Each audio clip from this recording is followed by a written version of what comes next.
And we welcome you live to College Station, Texas, a sold-out Kyle Field, along with Vince Welch and the coach Terry Bowden. I'm Jerry Punch. Glad to have you with us.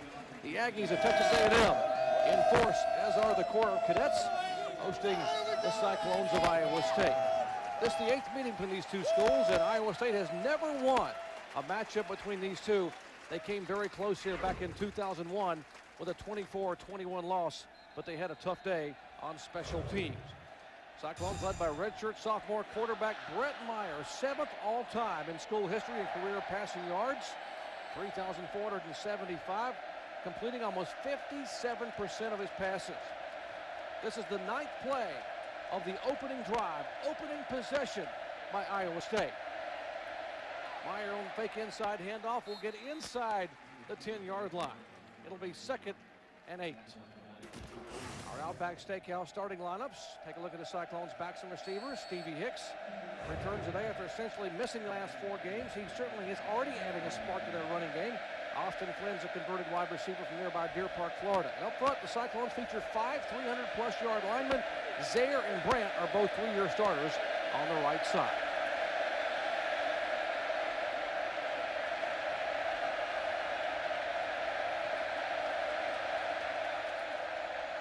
On the fade, the Blythe who goes up for it. Touchdown, Iowa State.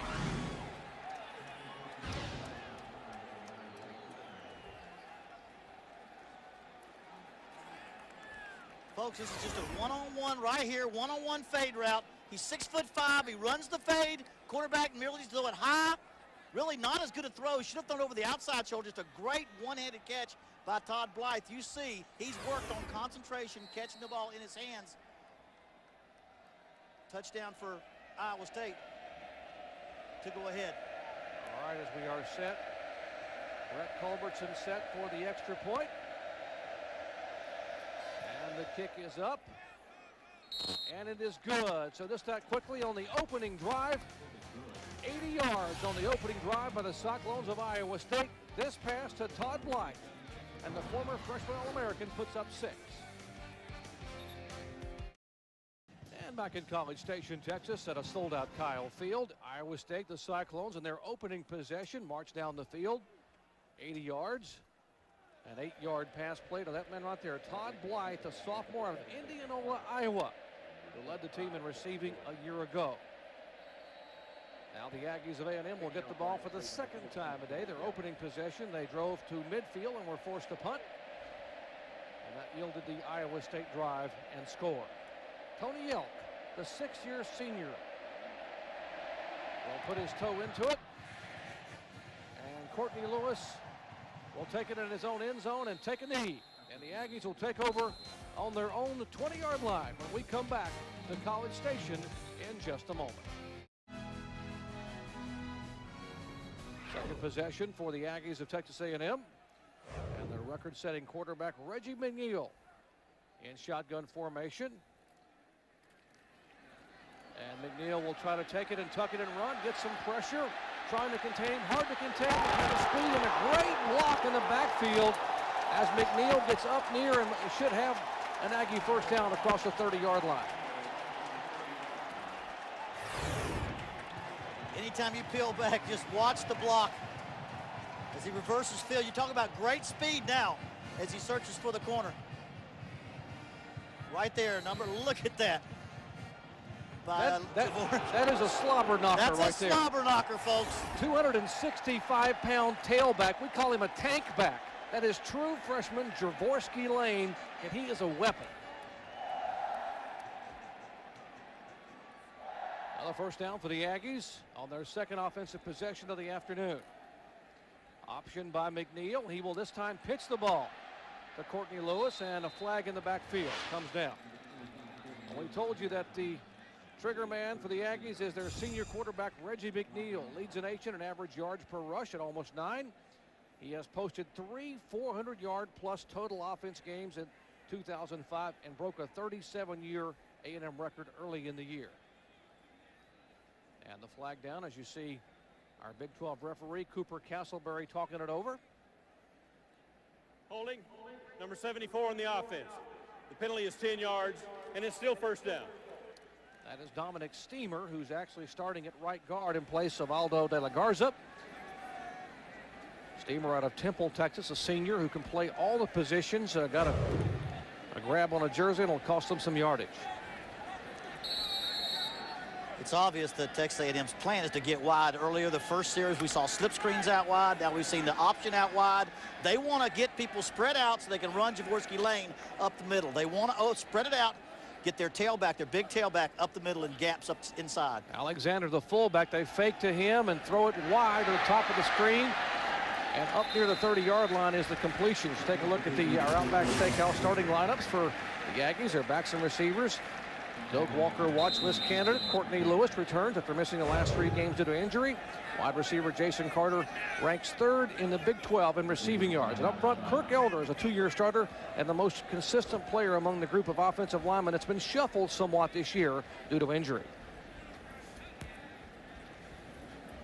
We got one Aggie down, and that is Chad Schrader. We'll show you what happened to Schrader here as makes the catch, and he spins out of bounds, and his ankle is underneath Buchanan, the linebacker. So there's a check on Chad Schrader. We'll take a break and come back in just a minute. John Saunders in New York with the Pontiac game-changing performance update. Miami's offense struggling against North Carolina, so special teams getting it done. Quadrant Hill with the block, recovers for a touchdown, then they roll. Nominate your Pontiac game-changing performance at ESPN.com, keyword Pontiac. Doc. Thanks very much, John. Carolina, the Tar Heels up early, and the Hurricanes roaring back there in Miami. Early on here, the Cyclones up by 7, and the Aggies trying to drive as that pass is completed upfield to Jason Carter. Take a look at the Iowa State defensive front. Lombardi watch list candidate. Nick Leaders is the anchor at nose guard, making his 46th consecutive start. At linebacker, Robertson leads the team in tackles, and Dobbins, the senior co-captain, had a huge game at Nebraska. In the secondary, Paris and Hicks are tied for the team lead with 3 interceptions each. In fact, Hicks has been honored twice as the Big 12 Defensive Player of the Week, including last week after he picked off 2 interceptions and had 7 tackles in the homecoming win against Oklahoma State. 3rd and 4, and the Aggies are 0 for 1 today on 3rd down conversions.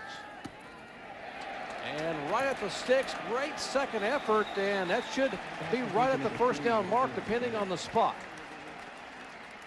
You see where they give him progress. He caught the ball over the 1st down mark. If he didn't get knocked back behind it, looks like it is going to be a 1st down. Yeah, they're showing the forward progress. He spun back around, and as a coach, you always sort of hold your breath when you see a player right at the 1st down sticks. Take a step back. Know your distance. Know your distance. If you catch one on it, just try to push forward. Don't spin and get extra yardage.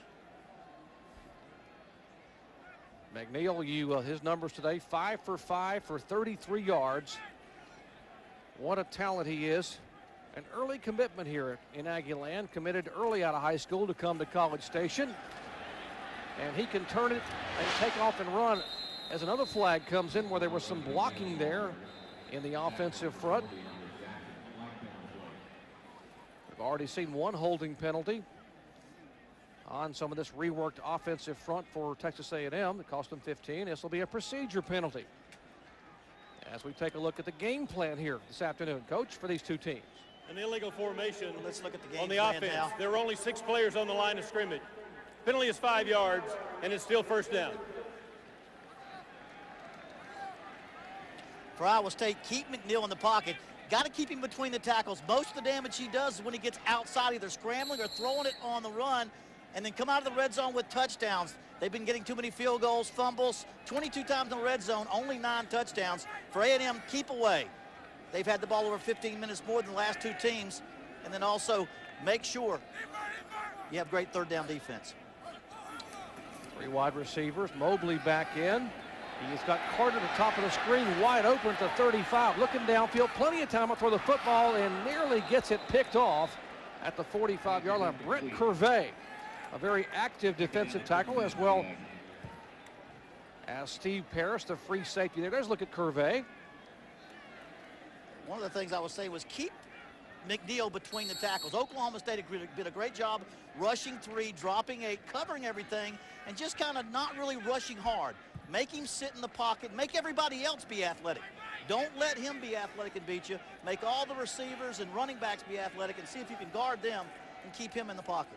5 wide receivers on 2nd and long. We'll see what kind of contain they can play in the secondary for Iowa State. Pressure on the quarterback, gets it off at the 45. That's Jason Carter. He'll still be about 6 yards shy of the first down. Brought down at the 46-yard line by number 8, Steve Hicks. And, Coach, I'm impressed thus far with what John Skladany's Iowa State defense has done. They've played pretty good contain on a very athletic quarterback, and they've had good coverage in the secondary. Well, they did a good job all year of not giving up the deep ball. And they'll play good deep coverage no matter what they do. They're not going to let you get behind them too often. And like I said, their game plan, again, contain, but don't overpressure Reggie McNeil. You overpressure him, and then he's going to beat you when he moves around. 3rd and a handful for A&M. Again, 3 wide receivers, make it 5 wide receivers, and they want the short pass in and out of the hands of Kerry Franks, the sophomore out of Orange, Texas, and the Aggies will have to punt it away for the 2nd time today. Amazingly, Dennis Francione had to tell Reggie McNeil, with these younger receivers, don't throw it so hard. Take something off a little bit. It's hard to think about all that and still read your routes. Well, when you got that kind of gun, sometimes it's hard when all the adrenaline's flowing to back off a little bit on that rifle shot of a pass he's got. R.J. Sumrall, the Iowa State punt returner, standing inside his own 10-yard line. And a low floater as Sumrall will call for the fair catch and take it at his own 11. Well, tomorrow night at 8:30 Eastern time on ESPN, the Bills battle the Patriots. And on Monday Night Football at 9 Eastern on ABC, join Al Michaels and John Madden as the Ravens head to Pittsburgh to take on Ben Roethlisberger and the division-leading Steelers. And by the way, great news, only months after suffering a stroke, Patriots linebacker Teddy Bruschi will make his return and may start as New England hosts Buffalo tomorrow night on ESPN's Sunday Night Football. So great news for Teddy Bruschi. There's a look at Dan McCarney, the 51-year-old 11th year head coach of the Cyclones at Ames, Iowa, winningest football coach in Iowa State history, 2-time Big 12 Coach of the Year, including last year in 2004. Nice block on the perimeter, and that catch made by Austin Flynn. As we head to New York and check out what's happening with Florida with John Saunders. Well, the Taco Bell update, what's happening with Florida is they look good offensively in the first quarter. Chris Leakey yards at Tate Casey. Remember, Georgia's playing without their quarterback, DJ Shockley, and they are down 14-0, trying to remain unbeaten and clinch the SEC West. Doc, back to you. Thanks, John. The Gators up early there in Jacksonville.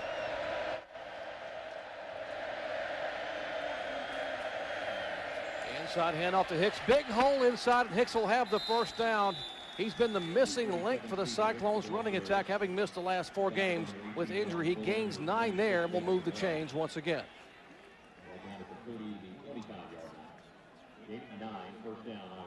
Take a look at the Aggies defensively up front. They have 2 sophomores, a true freshman in the front 4. Senior Johnny Jolly is the vocal leader in the middle, leads the team with 3.5 sacks. The linebackers Warren and McDaniel are the 2 top tacklers in the secondary. It's the All-American Jackson Appel, who's the Bednarik and Thorpe Award watch list candidate. All kinds of time for Meyer to throw the football, and he will throw it away as he finally gets some pressure. And wisely tosses it, but a flag comes in from the other side of the field.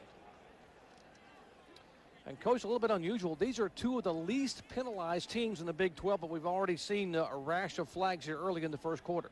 Yeah, it's unusual because that's the history. An illegal formation on the offense. There are only 6 players on the line of scrimmage. Penalties 5 yards, and it's still first down. The history of these 2 teams have been a very disciplined coaching staff who demands no penalties, and they've had it every year. Right now, both teams played a little bit behind the chains, big penalties early on these drives. Yeah, take a look at 3rd fewest in the nation, averaging 4 penalties a game, only 35 yards a game. And by the way, Texas A&M's just a little over 50 yards a game. So 2 of the least penalized teams in the country having some miscues here in the first quarter. That'll back it up 5 yards and make it a 1st and 15 at their own 20. Meyer gets time again and will find the receiver up at the 31-yard line.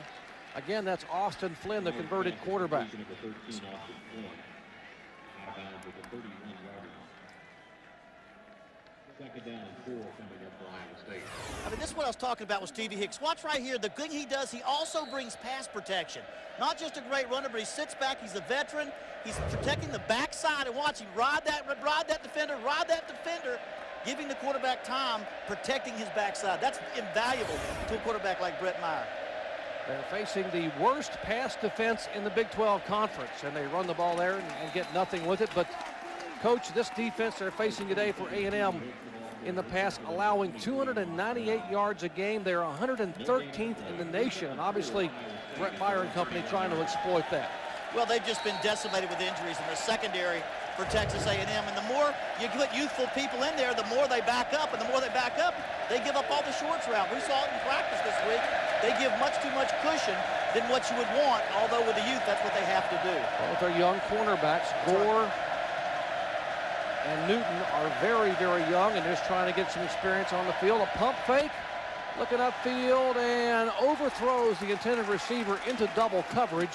That was Austin Flynn, and now the Cyclones will have to punt it away. That brings the Aggie fans to their feet here, enjoying that stop on 3rd and long. Yeah, that was a nice job of coverage. Brett Meyer trying to hit his receiver in between the safety and the corner, in between the two deep coverage in the soft spot, and a good coverage. Squeezed the corner, squeezed to the safety, was able to block out the pass. Troy Blankenship ready to punt it away. The Ray Guy watch list candidate, averaging over 42 yards a punt. Gets some pressure and gets a great punt off, driving Marcus Carpenter back to the 19, and he gets no return. Outstanding coverage as we head down to the sideline and check in with the 3rd member of our team, Vince Welch. Thank you very much, Doc. As Reggie McNeil and the Aggies offense gets ready to come back out onto the field, I spoke with him before the game about what he was hoping to get accomplished today, and he said he wasn't quite sure how the Iowa State defense was going to attack the Aggie offense, but he looked at me and he said, this is my last year. I'm a senior, and after today, I'm only on this Kyle field one more time. I want to make sure I give the Aggie fans something to remember. Well, he has given them so many memories over the years here, and we'll share some of those with you later on in the show. As Reggie McNeil coming back on. And it's just remarkable what he's been able to do here. But the 8.8 yards per rush, every time he tucks it and run, leads the nation. He fires that one upfield, and it is caught, spinning out of a tackle up across the 25 is Kerry Franks. And you'd almost have to wonder, well, how good Reggie McNeil, if he'd been with a team that was loaded when he came in. He's been through some coaching transition. Remember, he was here and played under R.C. Slocum, and then the new coaching staff and the changes. No matter what, imagine what he would have done with a solid veteran team. You know, he was heavily recruited around the country, and it came down to this place, of course, in Oklahoma and LSU. And he watched LSU win a national title, and Oklahoma played for the national championship while they were building the program here. But he is very glad he came here for lots of reasons. One is his mom, Regina, doesn't fly. She drives to every game. Big hole up the middle. 50, 45, it's a foot race. Courtney Lewis is healthy again and headed for pay dirt in Aggie land. 73 touchdown run by number 25, Courtney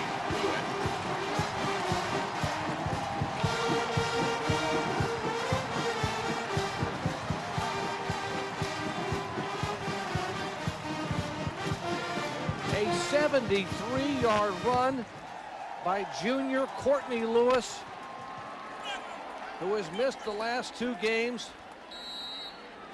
A new record for Courtney Lewis, 73 yards away.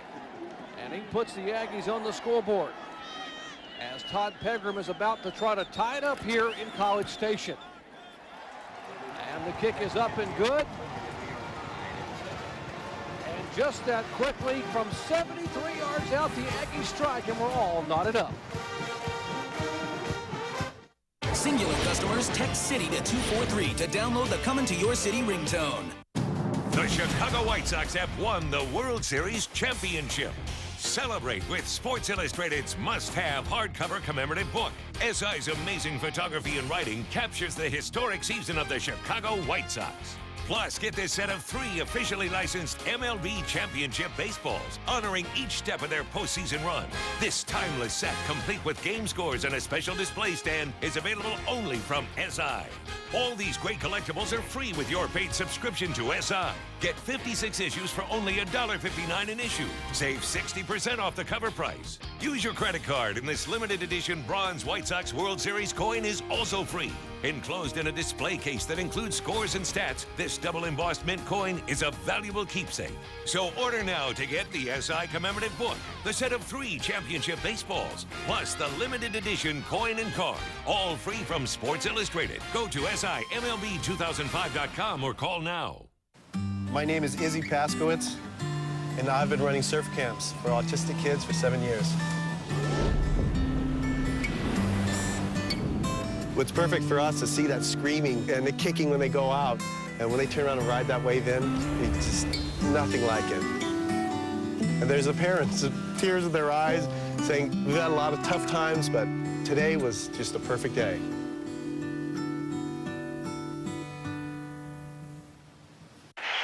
Where he makes his mistake is that he doesn't protect the ball. It's pure fundamentals. Watch right here. He got sloppy. Here, right here, that's where he loses it. Let's look at that again. Hey, honey, did you? Always switch it to the other hand, away from where the pursuit is coming. What exactly are you doing? That's a mental breakdown. He got a little reckless there, and I'm sure he's going to catch an earful on the sidelines. You love the NFL. You live for the NFL. To you, the NFL is life itself. And ESPN News is your never-ending source for NFL news, highlights, scores, and stats. With shows like The Blitz and Monday Quarterback. Successful quarterbacks watch coverage. They do not watch their receivers. Live press conferences, deep analysis. They play football the way it's supposed to be played. All things NFL 24/7. Find it at ESPN News. Back in College Station, Texas, along with the coach, Terry Bowden and Vince Welch. I'm Jerry Punch. Glad to have you with us as the Aggies have just scored from 73 yards out. And now Austin Flynn is back to receive, and actually the ball is taken at about the 15-yard line, and Iowa State will take over on their own 19. Take a look at our Progressive Drive Summary, presented by Drive Insurance from Progressive. And, Coach, they scored quickly on that one. Well, it's easy to have a scoring drive when you got 73 on one play. That's why when you have those 10 to 12 play drives, that's lots of time for penalties and missed assignments. But when a guy takes it 73 and 1, I can call those plays pretty good. Great job. And again, they throw the slip screens wide. They ran the speed option wide, spread out the tackles, spread out the ends, hit the quick pop up the middle. Nobody's there to stop him. Great game plan so far, Texas A&M first quarter.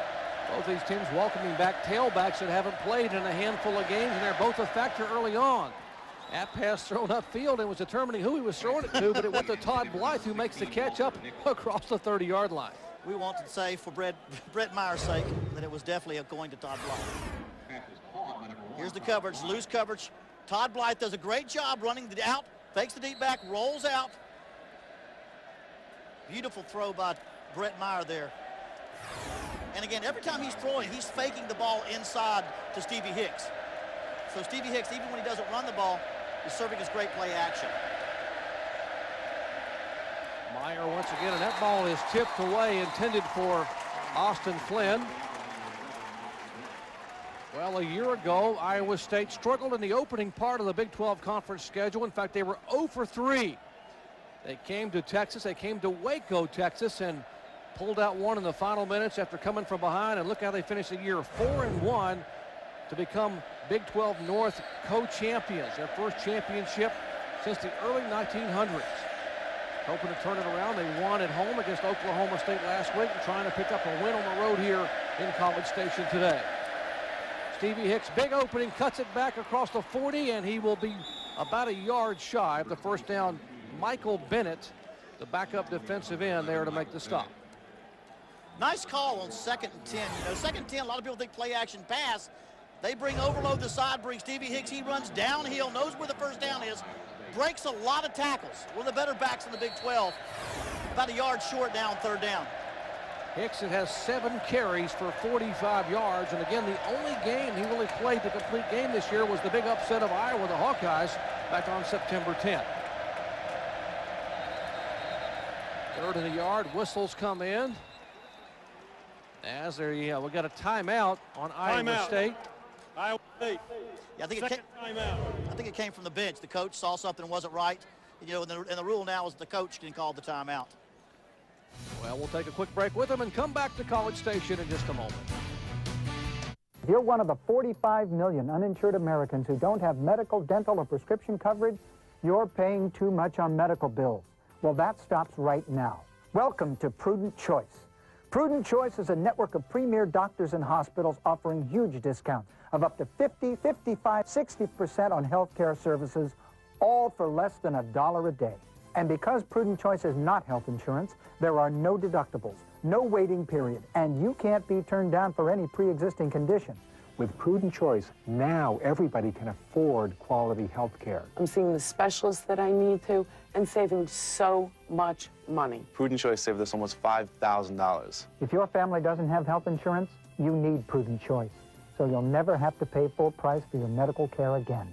Get over $300 in free healthcare services. Call in the next 9 minutes, and you'll also receive an added bonus of 2 months free with an annual membership. And now it costs less than $1 a day to get started. Call now.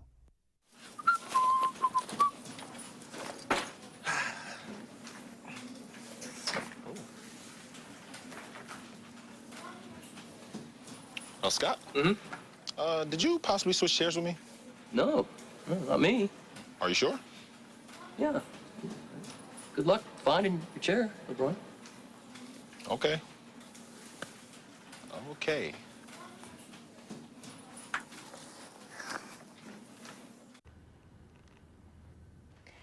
Famous pioneers. The Williams sisters. Who led the rebel forces? Jerry Tarkanian? Famous Indian chief. Mike Hargrove? Nice call on Hargrove. Lincoln's in the news again. In Lincoln, Nebraska, the Huskers just signed a freight All-American with 4-2. ESPN Radio. Get your radio on.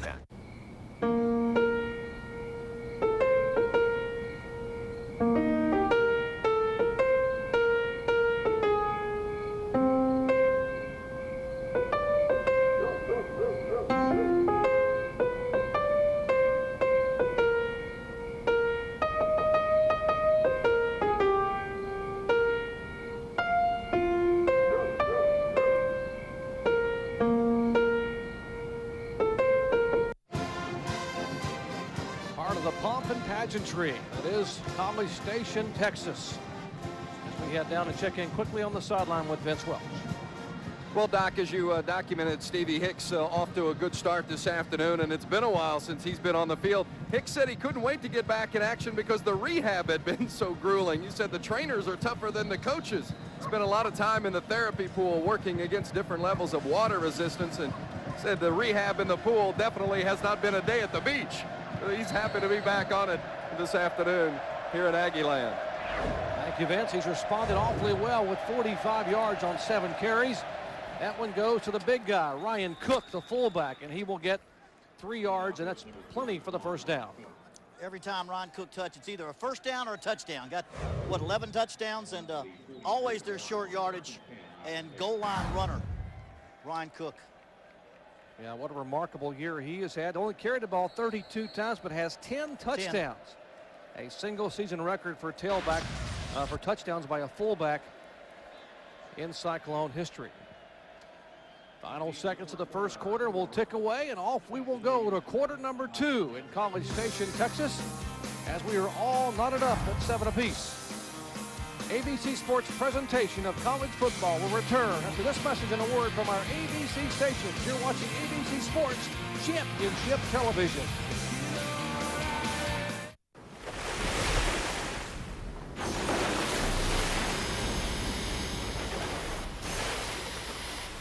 Where does reality end and pure vision begin? It all starts with a Pioneer plasma display, offering incredibly high contrast for a nearly 3D picture. Pure vision. Only from Pioneer.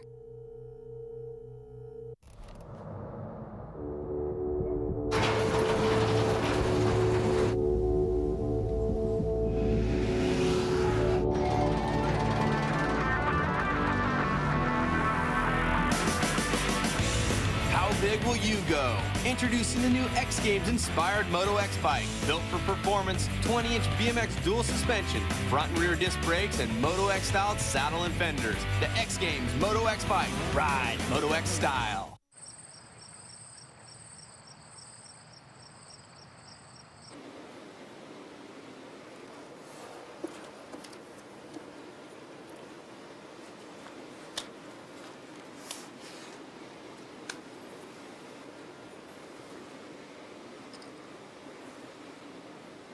I'm in.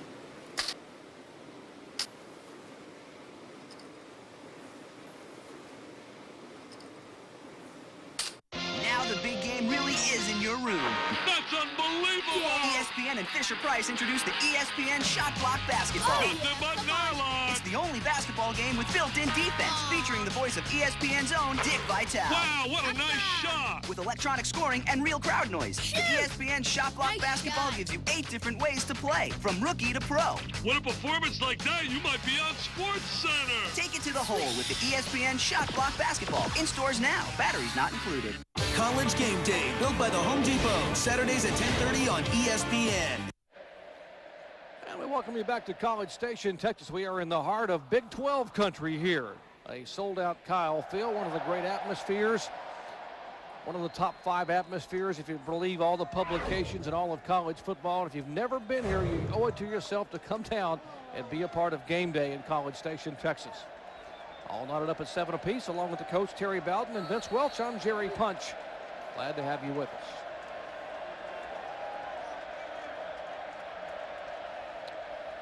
Meyer back to pass and has a receiver, and he underthrows the intended receiver, Austin Flynn. You know, last night over 20,000 people were here at Kyle Field for the traditional midnight yell practice.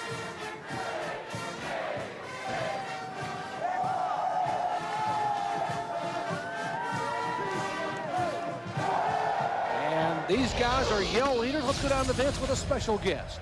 Well, this man was a yell leader, the governor of Texas, Rick Perry. What year were you governor? Or what year were you yell leader? 68 through 72 when I was in school here. So it was, I believe, 70, 71, 72. So. How would you describe the duties of a yell leader for those who aren't familiar with the A&M tradition? Well, it's just keeping up the spirit of the crowd here. So by and large, it's not a hard thing to do, but a little bit of an organization to the chaos, and they do a great job. Now, football runs deep here in Texas. How do the fans at the other Texas universities treat you as governor when you're a former A&M yell leader? Well, by and large, we don't get confused except on Thanksgiving. You know, it's you know, a lot of great teams in the state and wonderful athletes. And so I'm an Aggie, and people understand that. But we support these other schools, particularly when they're playing these out-of-state schools like we're playing today.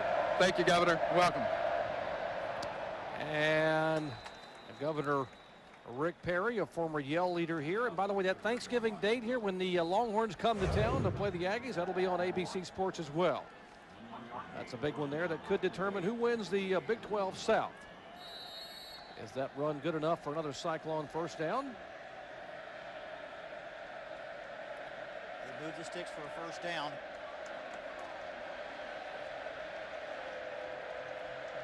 Brett Meyer, just a sophomore out of Atlantic, Iowa, already holding numerous records and lofting it wide open downfield at just about the 21-yard line. That is Walter Nickel. Nickel caught his very first touchdown pass against Nebraska in a game we had earlier in the year. Nickel's probably their most productive receiver as a tight end. When he goes in, he's likely to catch the ball. And Iowa State continues to move the pocket around with Brett Meyer. Not so much that he's trying to scramble, but they're just moving the pocket to the outside of the tackle, to the left, to the right, and letting these receivers, these tall receivers, run crossing routes for first downs, giving fits to Texas A&M's defense. One of the best defensive fronts against the run, but as we mentioned, they are very young in the secondary. And there's that run-stuffing front we talked about. Red Bryant there, along with Johnny Jolly and company for the Aggies to throw Hicks for a loss of about 2 yards. Well, you got the two different tackles, Jolly and Bryant, 310, 320 pounds now. They're great run stoppers. Both these guys can play on Sunday. You can see right there why not just Iowa State, but Texas A&M also very, very good versus the run. We mentioned the Aggies. There's a look at Jolly's numbers leading the team when tackles for loss. He is the senior leader in the middle. 10th play of this drive for the Cyclones. Pump fake, pressure, and he will go down at the 25. Archie McDaniel knifing in from his linebacker spot for the sack.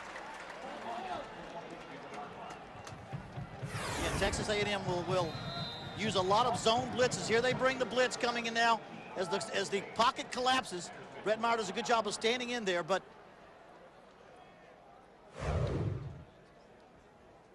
they're unable to protect him with all that blitzing going on right there. Injured player is Aaron Brandt, or should say Corey Pence, the left guard, senior out of Story City, Iowa. He's the offensive lineman being attended to.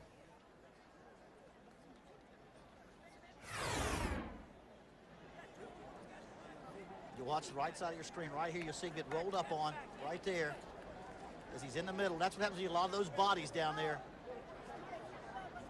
Well, they wear those knee braces to try to protect the lower extremities, but that doesn't help your ankle and lower foot. You see him get rolled up on, and there's big Corey getting up.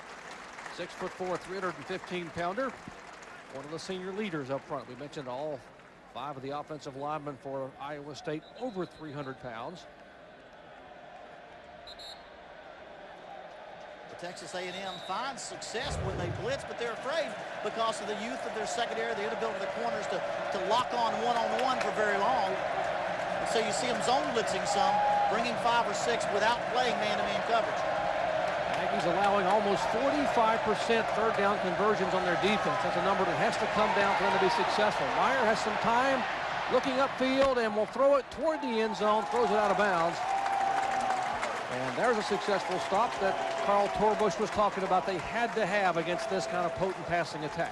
Well, you give up 44% first downs on third down. That's 10 to 20 defensive plays you're in there in a game, and you're going to be tired. You're not going to be able to have success. 35% is about what you'd want the offense to have on third downs. And so that was a huge emphasis for Texas A&M this week in practice. Brett Culbertson from 43 yards away. That would equal his career long. He hit one last week against Oklahoma State from 43 as well, to give the Cyclones the lead. And the kick is no good. And the Aggies have held defensively, and that gets this crowd fired up.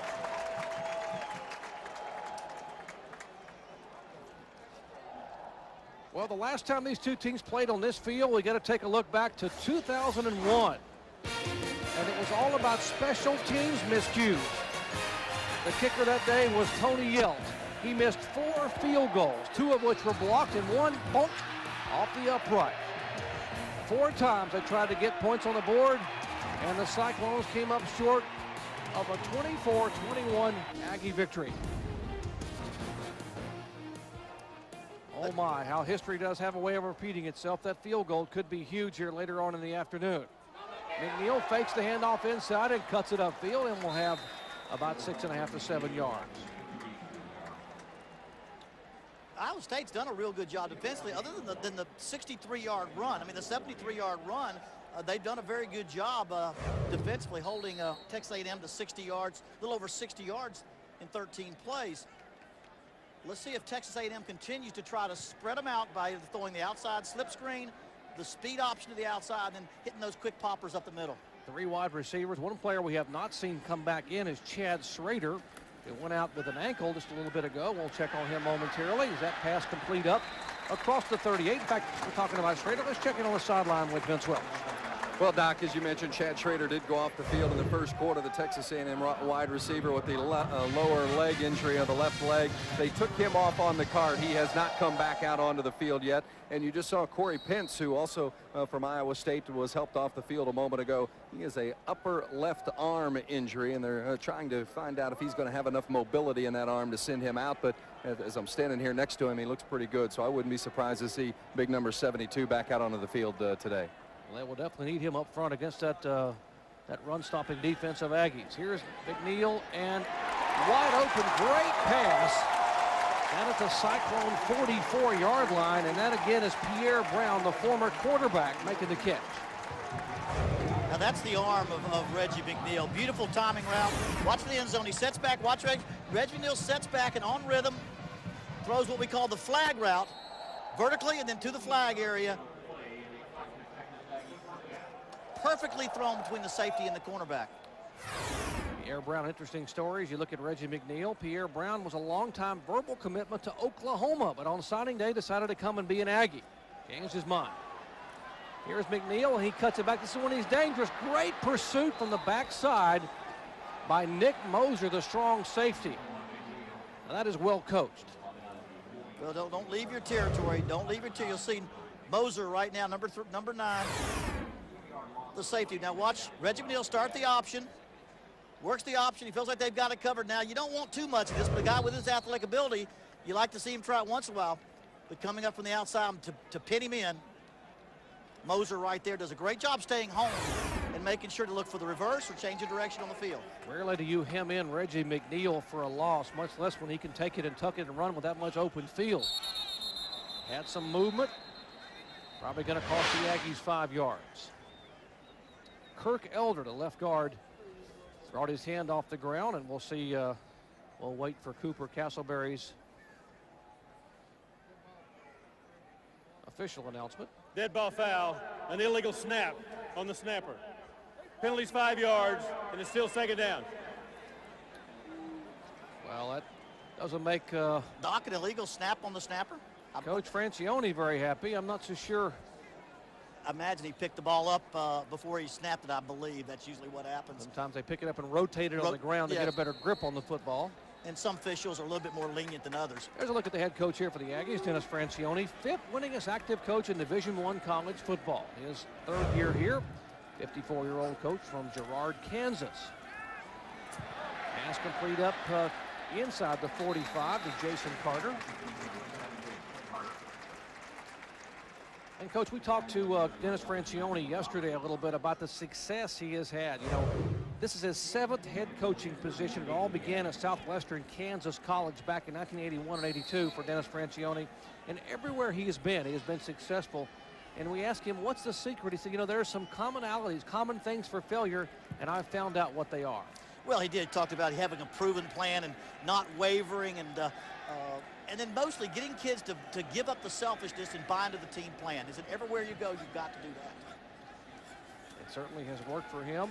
1 for 3 on 3rd down conversions. Has a receiver and overthrows him in the end zone. About a half a step back. Kerry Franks had a half a step on the defender, and the ball wasn't quite there. Well, it's the one thing you had not seen. You've seen the horizontal stretch by the offense, the one the slip screens wide, the wide option. You had not seen the vertical stretch. You knew it had to come because the defensive backs began to creep up and play those screens and play those options.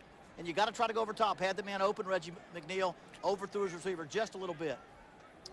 That 4th and 8 will bring up another punting situation for the Aggies, as Justin Brantley, the true freshman out of Sealy, Texas, will try to kick another one deep.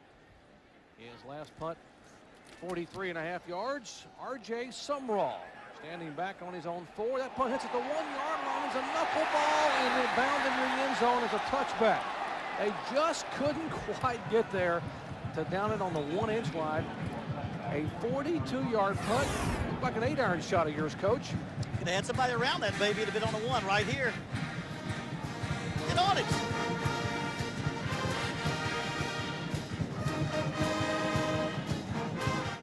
With my credit, I never thought I'd qualify for a new computer.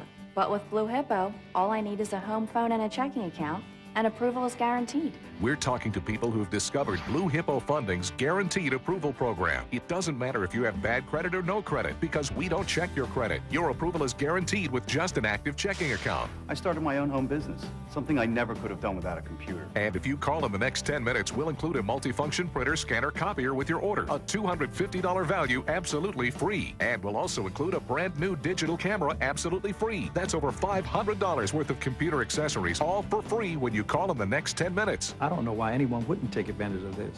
It's a great offer. Mom, can I go on the computer now? Just a minute.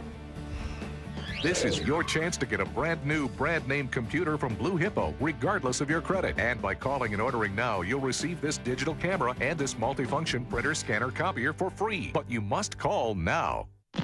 Want to hang out with an NFL receiver? You think you got what it takes? Now, you could put Torrey Holt in your room with Fathead. Hey, you call me a fathead? Big and bold, Fathead is pure NFL power and action. Man, I didn't know I looked that good. Fathead are easy to put up. Just peel and place. Fathead won't damage your walls and can be moved over and over. That's all you gotta do? Too big and real for retail stores? Just visit fathead.com to find all of your favorite Fathead teams and players. Officially licensed by the National Football League and Players, Inc. Favre, McNabb, Vick, Urlacher, Barber, and Torrey Holt. Go big, go real. Go get a Fathead right now. They're gonna be gone soon. Fathead. Go big, real big. Classic and collectible. Fathead.com. What are you looking at? Second quarter of action here in College Station, Texas. Just over 9 minutes to play in the half here. We're all knotted up 7 apiece between the Cyclones and the Aggies. First and 10 for Iowa State. This time Hicks will get it, cut it back, and great backside pursuit. He'll still get about 3.5 to 4 yards. Well, now it's time for the Aflac trivia question. Now, this week's question is, 4 coaches in Division 1A college football history have coached a 3,000-yard passer, 2,000-yard rusher, and 1,000-yard receiver during their careers. Now, Dan McCarty and Dennis Franchione are 2 of those 4 coaches. Who are the other 2? We'll tell you a little later on. Give you a little time to think about that. Second and long. Meyer has a receiver at the 35. It will be another Cyclone first down. That is Austin Flynn.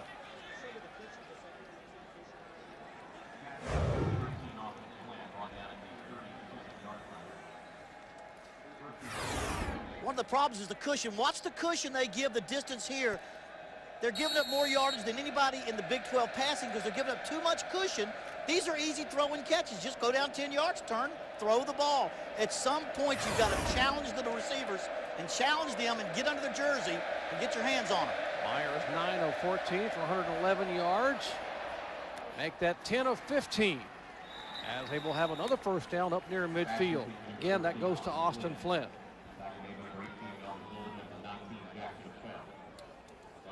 And that young man there, Austin Flynn, was fired up to come play here. He is from Deer Park, Texas, which is a suburb of Houston. Young man came to Iowa State, was a freshman starting quarterback back in 2003, first freshman ever to start at quarterback for the Cyclones. Switched to wide receiver in the spring and has done a heck of a job. He's the leading receiver for the Cyclones entering this game here today. Plenty of protection, downfield Blythe, and he makes the catch, somehow holds on inside the 30-yard line. Jackson Appel there to make the stop. Gain of 22 for the Cyclones. And again, watch him come across to the inside, catch the ball in his hands. There's the stick move, runs the short, shallow post, catch it in his hands, great concentration. Jackson Appel hits him just as he catches the ball, but Todd Blythe, that's what he started doing again, utilizing his great hand-eye coordination to catch that ball out in his hands and then pull it in and cover it up with his pads. Coming off a 4-reception game for 99 yards last week at home against Oklahoma State, starting to come to life here in his sophomore year. Cyclones driving once again. They got a receiver, Blythe. They throw to the end zone in triple coverage, and it is overthrown, mercifully overthrown, because that one could have been picked off.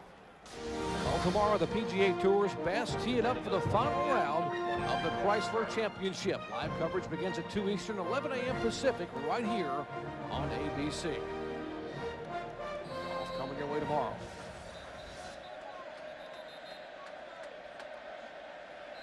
And McCarty very excited about the potential this team has. They have lost 3 games, but they have been in every football game they have played this year. And, you know, and we talk about Stevie Hicks so much when the game started, Doc. They've had 2 overtime losses and a tough loss to Baylor. One guy like Stevie Hicks could have been the difference in all 3 of those games, and they could be sitting pretty right now. Now they just have to overcome and come back. Hicks has 9 carries for 48 yards. Second down, inside shovel pass, has some running room, and will get down to the 20-yard line. That one will go to Austin Flynn, who was lined up as a flanker on that play. Well, that's just the option on the end. Watch him take the end and run right at him and see what the end's going to do. Run right at him and see what he's going to do. Okay, he takes me. I shuffle underneath to the open receiver. He also has a back on the outside he could pitch to. That's the shotgun version of the option for all of you who remember the wishbone and all the old Oklahoma and Texas and all the, even Texas A&M under R.C. Slocum. Give a call to Aaron Brandt, Scott Zaire and company, that front line really running well downfield to seal off some of those backside blocks. Here's Hicks again, and he is met face mask to face mask at the line of scrimmage by Archie McDaniel. You know, they always talk about those corn-fed Nebraska boys. Well, they're corn-fed in Iowa, too, and these guys are all over 300 pounds. They've been eating a lot of corn. There's a look at Stevie Hicks. We told you that he has not really played of any consequence a full game since the Iowa game back on September 10th. He had 9 carries against Army for only 22 yards. Only came in for 1 carry against Nebraska, a 5-yard carry. Really wasn't ready to play. So of his 234 yards coming into the day, only 26 of them, all of them but 26 came in the first 2 games. Yeah, we've yet to know what the, you see it's almost inches there for the first down. We've yet to been told what exactly the injury is. Coach is very protective. Something to do with some part of the lower part of his body. That's all we know. Let's look at Carl Torbush. Knows that they have got a very good defensive front. Now, typically in this situation, they bring in the man Cook, Ryan Cook, the fullback, 6'1", 240. But he has run off the field, and they have Hicks back in as the lone setback. And the quarterback sneak should give the first down to the Cyclones. It's almost a given. Anytime, I know when I was calling plays, when that ball is less than a yard, 1 length of the football, 2 lengths of the football, I'm going to quarterback sneak. I'm not going to hand off, go backwards. It's going to be a quarterback sneak. And then once it gets closer to a yard, now you got to decide if you need more power or a lead back. But almost always coaches say, okay, length of a ball, length of 2 balls, quarterback sneak. Now that they're inside the 20 in the red zone, the Aggies have been very good in the red zone this year. Against your brother in the Clemson Tigers, they forced him to kick 6 field goals. They stopped Kansas State a couple of weeks ago from the 5-yard line. This is where the Aggies really bow their neck here inside the 20. Well, you either hand it off to Steve Hicks or you fake to him and roll out. There's the hand to pitch. There's the pitch to Hicks. Good blocking up front, but not a lot of running room. Well, coming up on the Capital One halftime show, John, Craig, and Aaron will have highlights and analysis from all the afternoon state games, including 3 of the 6 remaining unbeaten teams. What's happening there with USC, Georgia, and Alabama? And in that big one in Jacksonville, Florida was up early by 14 over the Shockley-less-led Bulldogs of Georgia. Tough to go in there and play Florida without your starting quarterback. No, it'd be like taking Reggie McNeil or Brett Meyer out. That's exactly what it'd be like. 2nd and 8. Cyclones threatening again. Has a receiver over the middle, makes the catch, and a late flag comes in. Might have been a late hit back on the quarterback. I think you're right, Doc. It came so late, and they threw it right at the defender that was tackling the quarterback. Actually, they're going to call a hold on the offense. He pointed to an offensive lineman. How about that? Jason Jack was trying to get in there, and a couple of them might have reached up and got a big handful. Aaron Brandt was back there on Jack. On number 75 of the offense. The penalty is 10 yards, and it's still 2nd down. That indeed is Aaron Brandt, as he was trying to keep Jason Jack from getting in there and climbing all over his quarterback. That'll cost him some yards. See, and that's a critical mistake there. You're in the red zone. You've got a pass complete, nearly a first down or a first down, and a holding throws you all the way back down. You're not going to get down there that often. This is what drives coaches crazy. Kids have to be smart. We call those foolish penalties. Foolish penalties, because you can avoid that. 10th play of the drive for the Cyclones, and Dan McCarty, his team has had trouble finishing this year. They have led in all 3 games they lost. They even led in the 4th quarter against Missouri at Missouri. Had trouble getting the game finished. And here is Meyer wide open, 20, 15, 10, 5. It's a first down, and it'll be 1st and goal inside the 5 for Austin Flynn. Great call by the offensive coordinator there, Barney Cotton, and Dan McCartney, the head coach, who co-call the plays on the headsets. Okay. I mean, that's a great case of just flooding an area. 2 receivers go long, hit the leftover, 1 short. Everybody went long. And a breakdown by the underneath coverage for Texas A&M. Just make a mistake. That's been the problem with the A&M secondary. Good plays, make a mistake. 1st and goal inside. They'll give it to Hicks. He will cut it back, and he will not get there. He gets about a yard to the 2. Justin Warren, the linebacker, there to make the stop. We just joined our coverage today. Both of these teams welcoming back running backs, their leading running backs and rushers who have been out for a couple of 3 games. Stevie Hicks has been a factor for the Cyclones of Iowa State. And likewise the same for A&M with Courtney Lewis back in the backfield. If you're going to play action and fake and bootleg, you do it now. If you're going to run it 3 times, run it. But if you're going to bootleg and fake the run, do it now. Blythe in motion. Hicks gets the call. Touchdown, Iowa State. Stevie Hicks, we said one of his strengths of this team, great red zone runner, smells the goal line, gives them what they've missed the last 3 games. They were going to run that thing 3 times no matter what. You can tell right there by not running the bootleg on 2nd and short. They had their mind up, we're going to stick it in there.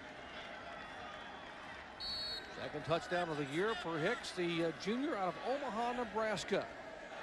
Former freshman All-American.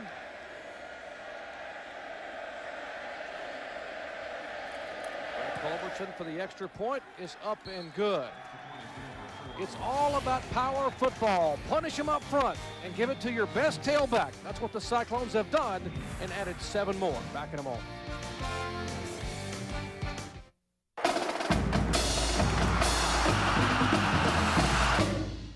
Introducing the extraordinary E-Trade Complete. Be brilliant with your banking, trading, and investing all on one page. Be visionary and see where your money might be falling through the cracks and exactly how to stop it. Be all-powerful with a revolutionary security device that changes your password every 60 seconds. In other words, be master of your domain. Oh, there's my earring. At E-Trade Financial, we keep challenging the ordinary to help investors be extraordinary. ESPN College Game Day is headed to Blacksburg, where Marcus Fick and Virginia Tech await ACC rival Miami. Until we see the Hokies against the Miami Hurricanes defense, then we find out how legitimate this Hokie team is. Are the Canes poised for the upset? Miami's the one team, like a fox shaking around a chicken coop, ready for old Virginia Tech. Plus, Wisconsin and Penn State square off with the Big Ten lead at stake. College Game Day, built by the Home Depot, Saturday at 10:30 on ESPN. In all the world, only one university can call itself the birthplace of the computer.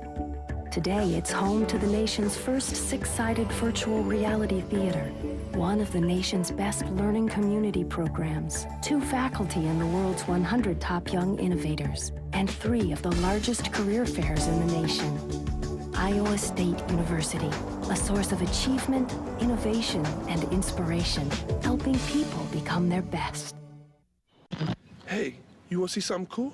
Now you can hang out with an NFL quarterback. Hey, I'm coming to your house. Fathead are larger-than-life wall graphics that bring all the NFL action right into your home or office. Fathead is huge. That's how big a Fathead is. Just peel in place. Fathead is easy to put up and can be moved over and over. The coolest thing is, put it on the wall, you don't like it there, peel it off, put it on another wall. Too big and real for retail stores? Just visit Fathead.com to find all of your favorite Fathead teams and players. Officially licensed by the National Football League and Players, Inc. Fathead is the coolest thing out right now. You get a fat head. Fathead are for true NFL enthusiasts only. Take those posters off the wall, kick them out, and put on Fathead. Fathead. Go big. Real big. What are you looking at? Hello, people in TV land, get a Fathead. ABC Sports presentation of college football is brought to you by Aflac. Ask about it at work. Dodge, you can take life as it comes, or you can grab life by the horns. And Dr. Pepper and your local Dr. Pepper bottler. Dr. Pepper, one taste, and you get it. Look at the beautiful George Bush Library. Presidential Library here, just a few blocks away. This, of course, the 41, they call him locally, George Herbert Walker Bush, the 41st President of the United States, and he is in attendance here today at the Aggie football game. Loves to come and watch Texas A&M football. Is a major part of the community here. There's a look at Reggie Hicks.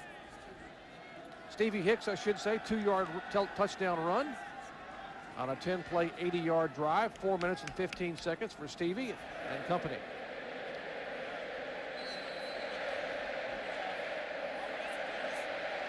Texas A&M needs to answer right here.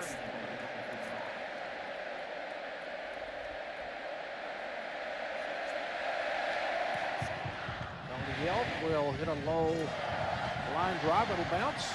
And Jason Carter will cut it back at the 20, 25, not quite the 25, and he will go down at the 23-yard line. Now, earlier we asked you our Aflac trivia question. 4 coaches in Division 1A history have coached a 3,000-yard passer, 2,000-yard rusher, and a 1,000-yard receiver during their careers. Dan McCarty and Dennis Francione are 2 of them. Who are the other 2? Have you figured it out? There's 2 of them right there that have coached all 3 of those categories. The other 2 are Mack Brown, the head coach at the Longhorns of Texas, and the now retired John Robinson at USC. Both those Mack and John Robinson, they had a few big-time runners, have had a few big-time runners and passers.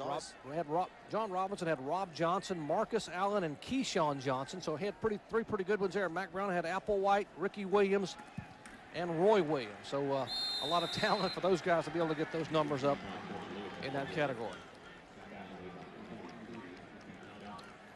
Again, A&M, one of the most balanced offenses in the country. Only 5 offenses in America can rush for over 230 yards a game and pass for over 230 yards a game. And when you can do that, the defense never knows exactly what to stop and what to focus on. Iowa State, on the other end, have done a remarkable job. The one big 73-yard gain has been the only real breakdown today for Iowa State's defense. 5 wide receivers in the ball game. Exactly a very balanced attack for the Aggies, and they will fire this one out quickly to Jason Carter, and he will be just shy of the first down by about a half a yard. It'll bring up a 3rd and short. And Coach, when you were coaching, I mean, you would love to be able to look at your numbers in the days over and know that you're about perfectly 50-50 with run and pass. That makes it even harder for somebody to stop you. Absolutely, because your play calling, other than 1st and 10, you've got people that don't know what you can do at any down and distance. You don't know what they're going to do, and you've got great balance. You can call plays more comfortably, and you go into a game knowing you can take what they give you. 8 men on the line passing, 8 men drop running. Lots of leverage when you have that kind of balance. High formation, short yardage. They give it to the back, and he noses his way forward and should have the first down. Had to get across the 35. Gets the gain of 3, and they will have the 1st and 10. Let's take a look at our Pacific Life game summary.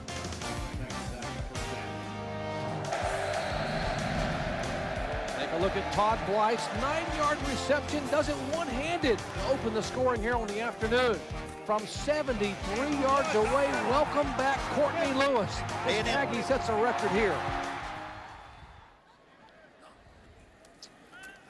And of course, Iowa State, their next score, the Stevie Hicks run to put them up 14-7. And again, it's a situation where Reggie McNeil throws a rocket in there, and some of those receivers now, the young ones, they don't respond and catch the football. It's about getting your eyes around, locating the quarterback, and getting your eyes to the ball. But like I said earlier, Dennis Francione had to tell Reggie McNeil, maybe you have to take something off the ball. All I would say is that's another input of thought process a quarterback should not have to go through when he's out there completing passes to all his receivers. Reggie trying to get the football, he doesn't force the football, but he has such a great arm and so much athletic ability. Here he is, steps back on, fakes the option, gets some pressure, flag comes in, might have had a hold in the offensive line. McNeil will cross the 50, still on his feet, cuts it back, and he is gone. You are not going to catch Reggie McNeil. Touchdown, Aggies. 64 yards away. But this one's probably going to come back. A&M has been one of the least penalized teams in the country, but not today. And you see the expression on Dennis Francione's face, got a hold on the offense. Holding on number 74 of the offense. Penalty is 10 yards, and it's still 2nd down. Dominic Steamer, take a look at the middle of the screen here, Coach. Right there, here's the quarterback rolling out. Right there, see that hold right there? That's a takedown. Well, you see the flag right there. So he picked that up right off the bat before he even broke contain. You can see it right there's the hold.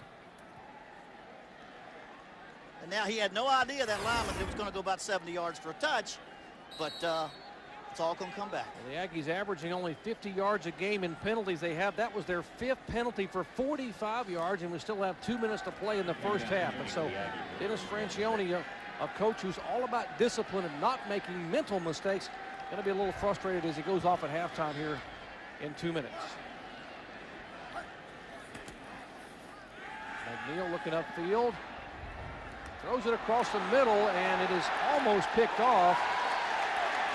And here comes a flag in from the secondary on the coverage of Jason Carter. Now, the ball was tipped before it got to Carter, so then we'll talk this one over a little bit here with the referee, Cooper Castleberry. And I'm going to tell you, this was a poor decision by Reggie this time. Of all the receivers to throw to, the inside vertical, down the hash, everybody collapsed on it. Had three defenders on that receiver. Let's see what the official calls. Cooper Castleberry trying to talk to his officials and get everyone to move away. Everyone has an opinion here. Let's hear what he has to say. Gonna have the interference on the defense. You'll see right up here, this is where the penalty is going to occur, right up in this area here. You see all the people that are collapsing on that ball? That's really a questionable ball to throw. Yeah, Pass interference. Just trips him up. Pass interference on number 8 of the defense. The penalty is 15 yards, and it's an automatic first down. And again, as you saw there, an inadvertent pass interference is still pass interference. Legs got caught up with the receiver right before the ball was tipped, and so it's a penalty and a first down. But again, I want to say this, that's a ball Reggie should not have thrown. Anytime you run 4 receivers vertically down the field,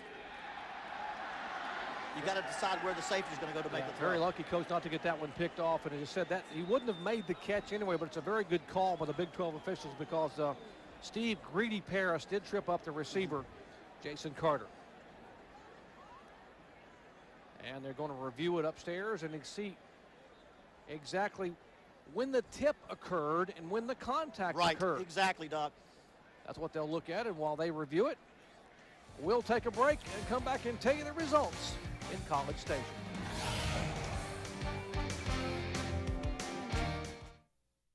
For good health, I like to stay in shape. And speaking of shapes, check out the shape of our Craftmatic adjustable bed.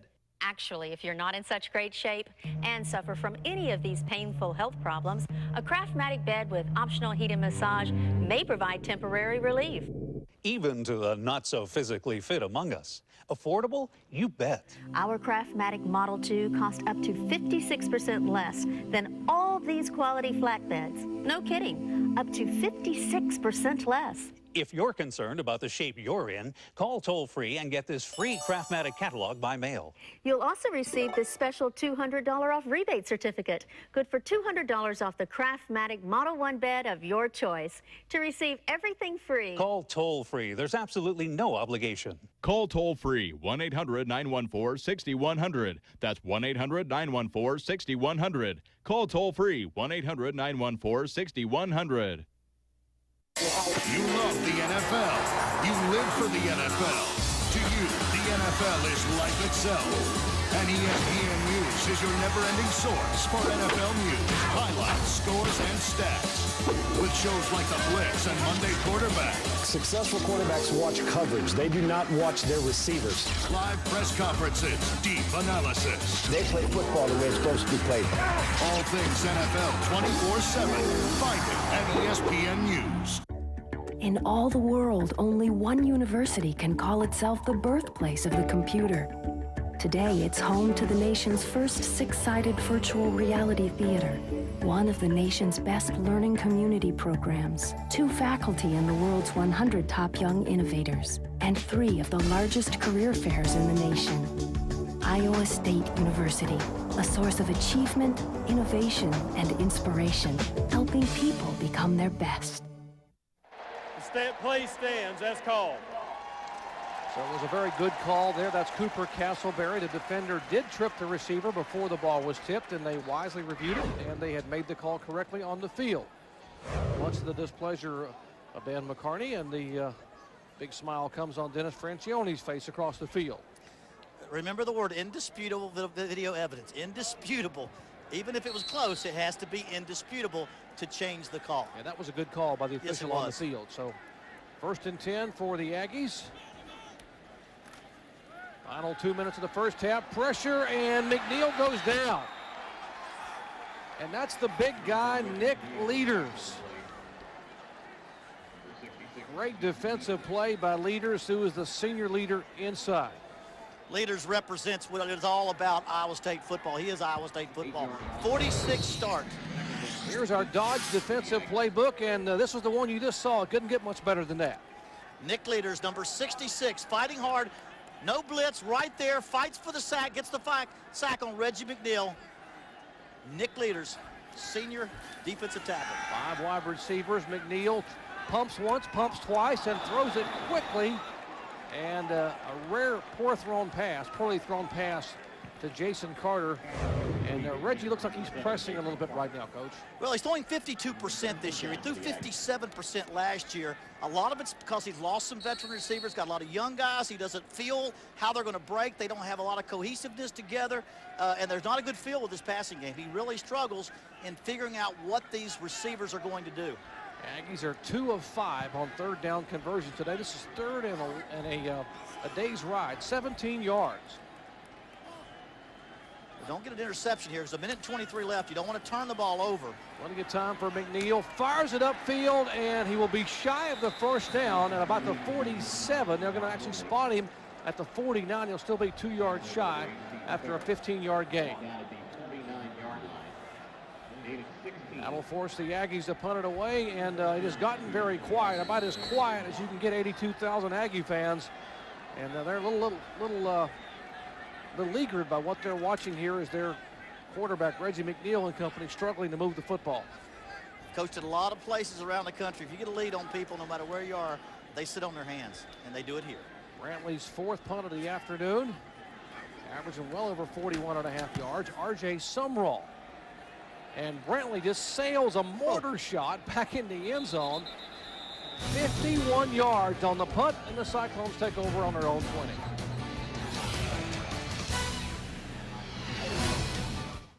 Is your child protected for the future? Gerber, the baby people you've known since you were a baby, offers you a way to help with that protection through their Grow Up Plan for Children. It's a $5,000 cash value insurance program that costs less than 11 cents a day. At age 21, that protection doubles to $10,000 with no increase in premiums. So call now for your free information package. Call this toll-free number for free information about Gerber's Grow Up Plan. Call now. In all the world, only one university can call itself the birthplace of the computer. Today, it's home to the nation's first 6-sided virtual reality theater, one of the nation's best learning community programs, 2 faculty in the world's 100 top young innovators, and 3 of the largest career fairs in the nation. Iowa State University, a source of achievement, innovation, and inspiration, helping people become their best.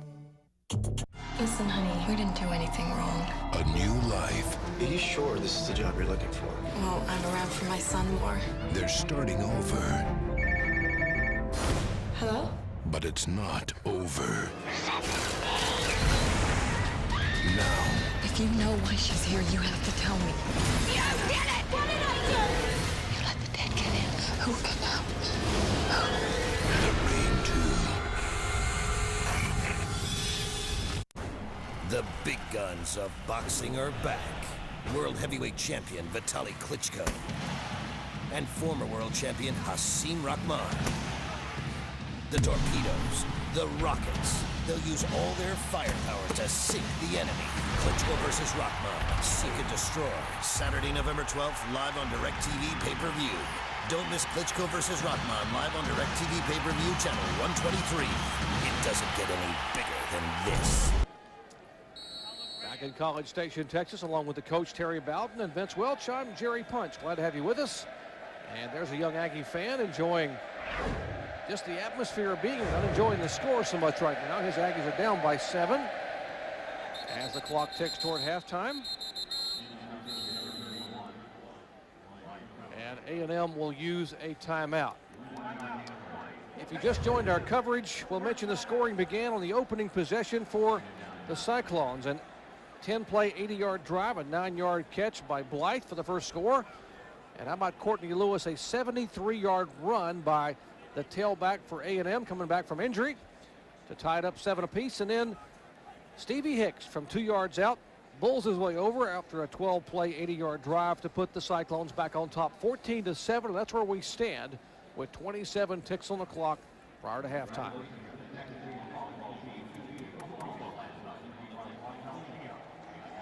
It is Vince Welch, it seems to have gotten awfully quiet down on the field.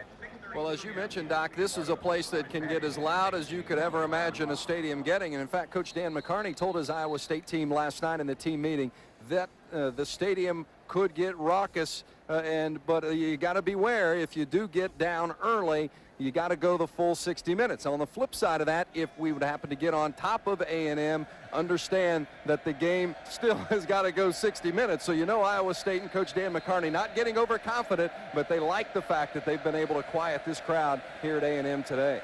Take a look at Dan McCarney, 51 years of age, and what a job he has done building a program. Not a whole lot of tradition initially when he got to Ames, Iowa. They've been to 4 bowl games in the last 5 years, and they firmly believe they're going to go bowling when this year is over. They've still got plenty of shots with this kind of ball club. And off to Hicks. He cuts it back, and he will get up about the 25-yard line, and that is all. A&M's going to try to get the ball. Chance to get at least one punt for a potential block. Try to get that ball. And Hicks is down. He does get to his feet, but they'll take a timeout, and we'll take it with them. Back in just a moment. With my credit, I never thought I'd qualify for a new computer. But with Blue Hippo, all I need is a home phone and a checking account, and approval is guaranteed. We're talking to people who've discovered Blue Hippo Funding's Guaranteed Approval Program. It doesn't matter if you have bad credit or no credit, because we don't check your credit. Your approval is guaranteed with just an active checking account. I started my own home business, something I never could have done without a computer. And if you call in the next 10 minutes, we'll include a multifunction printer, scanner, copier with your order. A $250 value, absolutely free. And we'll also include a brand new digital camera, absolutely free. That's over $500 worth of computer accessories, all for free when you call in the next 10 minutes. I don't know why anyone wouldn't take advantage of this. It's a great offer. Mom, can I go on the computer now? Just a minute. This is your chance to get a brand new, brand name computer from Blue Hippo, regardless of your credit. And by calling and ordering now, you'll receive this digital camera and this multifunction printer, scanner, copier for free. But you must call now. Are you ready to rock? On November 4th, get ready for a holiday movie event like nothing you've ever seen before. Whoa. Don't miss the film Time Magazine calls one of the funniest and most exhilarating movies in years. Come on, take it, hurry! Please! Yes! Come on, work! Walt Disney Pictures presents Chicken Little, rated G, in theaters November 4th. Give him a taste of the other white meat! In all the world, only one university can call itself the birthplace of the computer. Today, it's home to the nation's first six-sided virtual reality theater, one of the nation's best learning community programs, 2 faculty in the world's 100 top young innovators, and 3 of the largest career fairs in the nation. Iowa State University, a source of achievement, innovation, and inspiration, helping people become their best. Back in College Station, final 22 seconds of the first half. Remember, coming up, our Capital One halftime report. John Saunders, Craig James, and Aaron Taylor in the studio in New York. We'll update you on what's happening with some of the unbeatens around the country. 3rd and 4. Again, they give it to Hicks. He dances outside. We'll have the first down, and we'll be up across the 38. Runs out of bounds and stops the clock at the 40-yard line. I mean, that's the key of having a guy that can run over you or bounce outside. What they've lacked the last 3 or 4 games is Stevie Hicks. Good speed and good power. Yeah, he missed all of the Baylor, Missouri, and Oklahoma State games. You look at this cut once again, and this is the kind of spark that the Cyclones running game has been missing. Makes Jackson Appel miss a tackle for Texas A&M. Jackson Appel, one of the leaders of that defense, doesn't often miss a tackle like that. A little face-to-face confrontation here, and they'll take a knee. Will Brett Meyer, and the clock will tick away at the end of the first half as Dennis Francione looks a little bit frustrated as he heads to the locker room. Some mental mistakes, some penalties have cost his football team. As we head down to the field and check in with Vince Welch. Well, Coach, your defense has given up a long drive, an 80-yard drive, and a big play, a 73-yard run. Which one concerns you the most? Well, I don't know how to clarify between the two. They both do, and we've hurt ourselves with a penalty or 2 on offense. So they deserve to be where they are, and we've got to play better. What's the message you give your team here at halftime? Just about what I just said. They deserve to be where they are, and we've got to play better and get some stops, get off the field, and our offense has got to be more consistent. Thanks, Coach. If it's played on a campus, it's on ESPNU. The best college sports action all year long. Another great play. He's got it. Here's what's playing tomorrow night at 8. Where will your team rank this week? The Ugos inside the polls. At 9, ACC football. Maryland takes on Florida State. ESPNU, always in season. Wake up. Your breakfast is ready. We make it fresh every morning. Delicious items like buttermilk biscuits with sausage and eggs tucked inside. And fresh fruit cups for a healthy start. But what truly makes them heavenly is how easy it is to find them.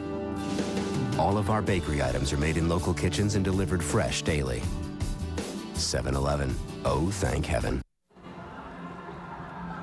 And welcome back to a sold-out Kyle Field here in College Station, Texas. We are at halftime, and the Cyclones of Iowa State up 14-7 over the Aggies of Texas A&M. Along with the coach Terry Bowden, I'm Jerry Punch. Glad to have you with us. And Coach, it's sort of a Halloween weekend. It's been a frightening first half of the Aggies, and because of penalties and mistakes. Yeah, not only that, their defense has not gotten them off the field. They don't get them off the field on third down. They've had the ball. Iowa State has had the ball 16 more plays, and that's too much time on the field. A lot more aggressiveness by Texas A&M. They've got to go after Brett Meyer. And the guy who leads the nation in yards per rush, 0 yards rushing, that's Reggie McNeil, their quarterback in the first half. They've shut him down. Let's check in on the field where Vince is caught up with the Iowa State head coach. Coach, what do you attribute defensively to being able to keep this Texas A&M offense in check in the first half? Well, the exception of the one big play. You know, he's an outstanding running back, and he hits it 73 yards. But otherwise, we're sound. We've been good tacklers. We have got to get a couple takeaways, a couple turnovers in the second half. But this is a long game with a lot of plays. We can't worry about the score. We just got to worry about the next play and beating that person across from the next play and find a way to win this game. Thanks, Coach. Thanks a lot, man.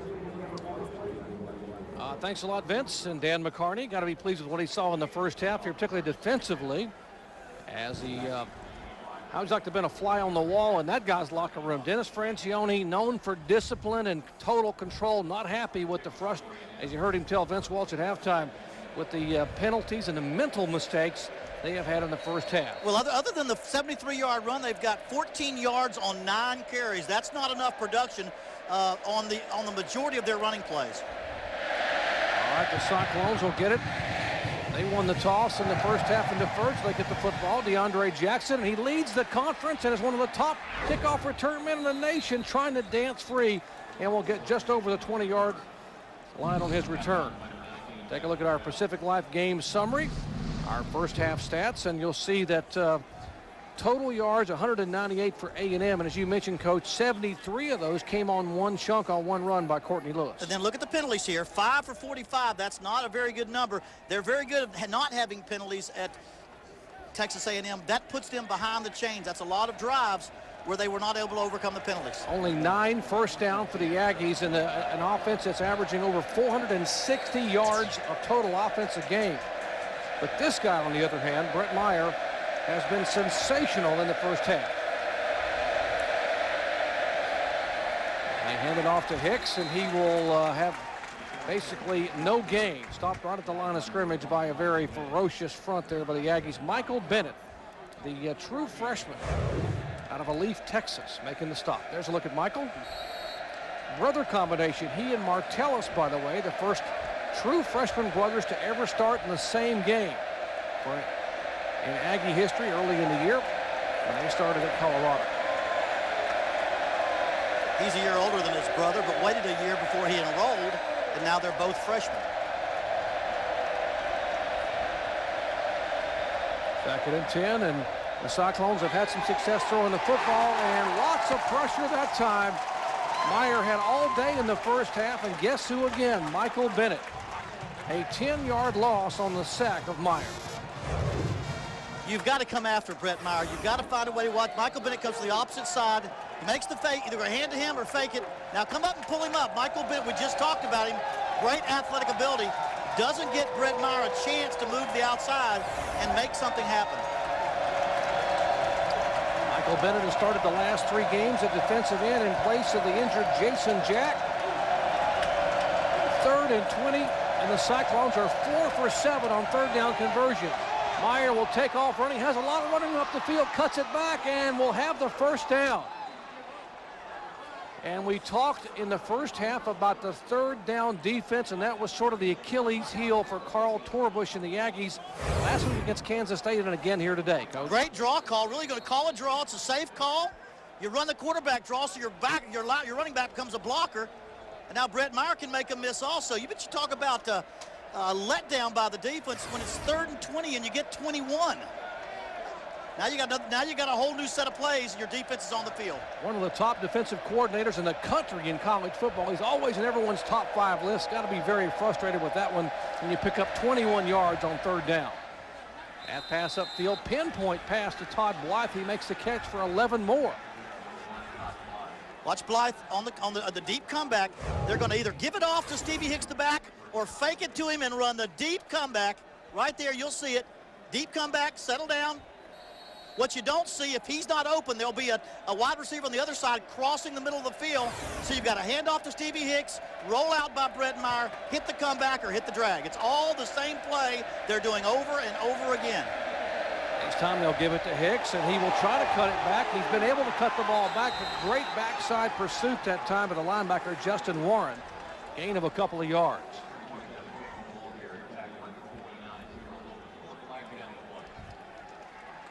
If you just joined our coverage, we'll remind you that Stevie Hicks, who was the leading rusher the last 2 years for the Cyclones, has missed all of the Baylor, Missouri, and Oklahoma State games. He played 2 of the offense.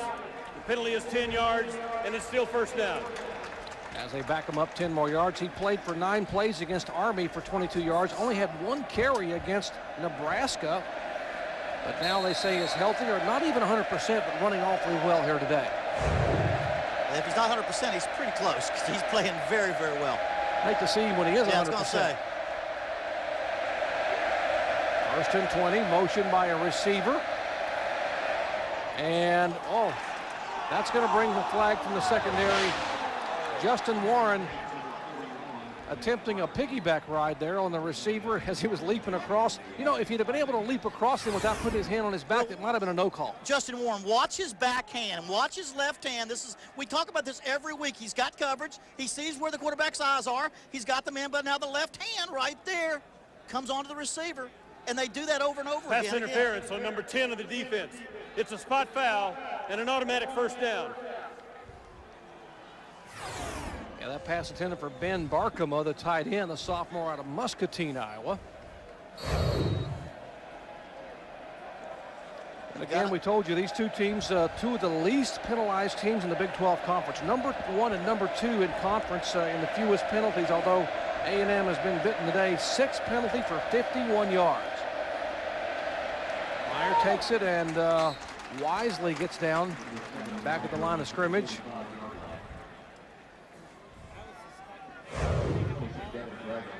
You see 2 different philosophies in quarterbacks here, Coach. You take a look at what Brett Meyer tries to do. He doesn't want to run the ball at the field, but he uses his quickness and his footwork to be able to open up some passing lanes out of the pocket. Well, the plays called are taking advantage of his footwork. They're running bootlegs and waggles to get him outside the tackle box and give the receivers time to run across the field. It's a little different philosophy of play calling. Meyer looks for a receiver. Got to have good coverage upfield. He will tuck it and run and will get maybe a yard at most. This time they had Todd Blythe smothered with 2 defenders. He was the go-to receiver that Meyer looked at it and tucked it and took off. Yeah, and what you see there is that Greg Meyer is not as fast as Reggie McNeil. That shows he's a good, quick scrambler, outstanding mobility, but not the pure speed of Reggie McNeil. Well, here's the Achilles heel again for the Aggies. They have given up 5 third down conversions today on 8 attempts. We'll see what happens now for Iowa State. 3rd and 8 at the 46. Meyer gets some pressure, steps aside, has a receiver upfield, and throws it wide open across the middle is Blythe. 15-10, touchdown, Iowa State.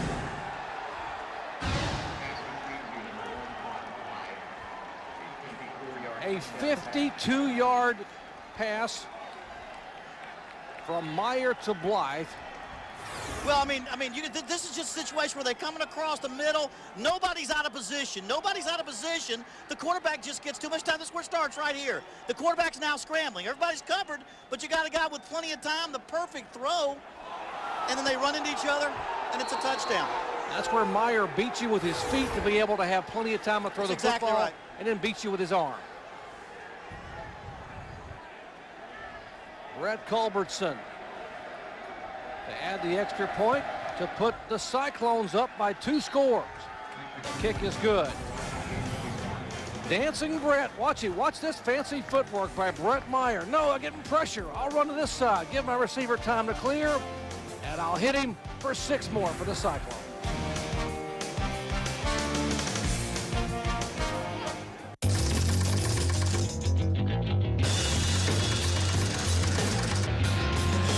Football season is in full swing. Gear up for the gridiron with your favorite NFL and college football apparel. At ESPNshop.com. You want it, we've got it. From clothes to cleats and everything in between. So get online and gear up at ESPNshop.com.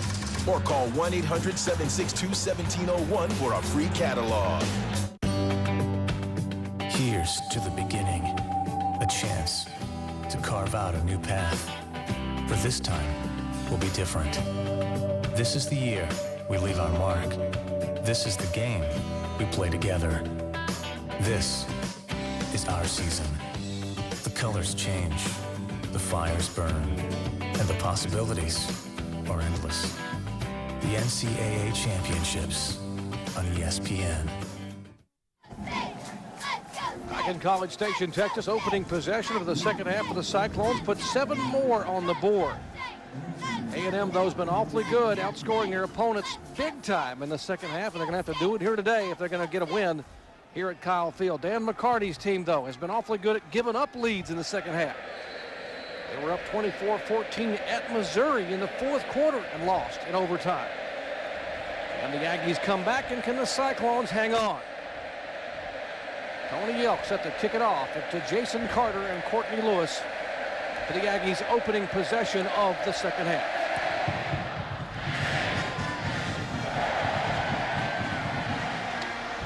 Jason Carter takes it at his own 10 and will get to the 20-yard line.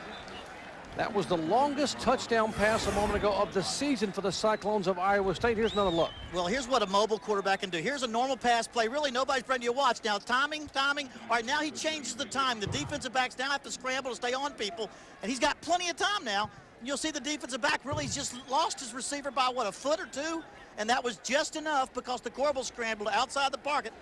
Got to get more pressure on him. Coach, that was a 3rd down conversion, 2 consecutive 3rd down conversions by the Iowa State Cyclones. 21 yards on a run by Meyer and a 54-yard pass for a touchdown. That's got to hurt. 6 of 9 now on 3rd down conversions, and that was the #1 thing Carl Torbush, defensive coordinator, said they had to do was improve. Saw a picture of John Spillane a moment ago, the defensive coordinator, who's done a nice job with his Cyclones, shutting down this guy, Reggie McNeil, in the first half. Anxious to see if Reggie McNeil will take charge, step up and be the leader now, and take charge of this football team. He's got the ability and the skill to take over this game from an offensive standpoint. He's the one guy that stands out above everybody else on that field right now against this defense. Let's see what he does. Iowa State, one of the best teams in the country against the rush in terms of rushing defense, and they will give up a couple of yards to the big guy. And for more about the history against the rush for defense for Iowa State, let's check in on the sideline with Vince Welch.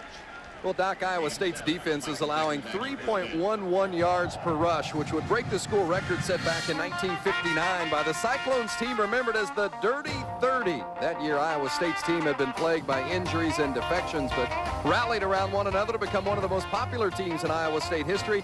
The players were dubbed the Dirty 30 by trainer Warren Ariel after they'd come into the locker room with muddy uniforms in the season opener against Drake. And I'll tell you what, a lot of folks were recalling that team with the performance of this year's Iowa State bunch. No doubt about it, Vince. A smothering defense this year and breaking a record for a long time. I like the music, too, by the way. Was that the worm you were doing, Coach? The worm, yeah. It might have been the worm. The bump, it was me. That's a little bit too early for me. The 50s, that'd be yours, Doc. I appreciate that. Here's a look at the real numbers. 108 yards they're allowing on the ground today. They played the option perfectly. Entering the game today, I should say. Today they've allowed 104 yards rushing total on 13 carries here as we were in the 3rd quarter. That will add to it there. That's the big guy, Javorsky Lane, 265-pound true freshman. We call him a tank back and not a tailback because he can punish a tackler. Look at the front of his helmet there. When these guys, where they've been hitting, and they're taking some of the maroon paint off there. Well, he definitely goes forward. Texas A&M really doesn't have to score this series. I think they need to score the next score. The next score needs to be an A&M score, or they could be in a little bit of trouble. Doesn't necessarily have to be this one, but just continue to move the chains. They're being patient and continue to be smart in what they're doing. 2 out of 6 on third down conversions and make it 2 out of 7. Jamar Buchanan, the middle linebacker, the senior, gets in for the stop, and boy, they are playing inspired defense. Keeping him inside the tackles right here. He probably tries to make too much happen. Reggie McNeil had a chance to stick it up and get 3 or 4 more yards for the first down. He took the loss trying to make a big play, but they're turning him in. They're boxing him in and forcing him to stay inside. All right, Brantley averaging 45 yards along of 51 today. R.J. Sumrall back at his own 20-yard line. A low wobbly kick that will back up Sumrall. It'll bounce out of bounds at about the 15-yard line, where the Cyclones of Iowa State will take over with a 2-touchdown lead.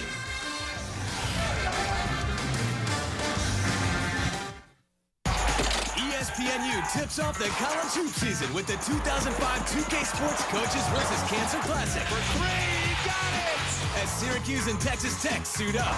The excitement begins Tuesday at 6. Singular customers text CITY to 243 to download the Coming to Your City ringtone. Live 8, the must-have DVD collection of the year. Now available as a 4-DVD set.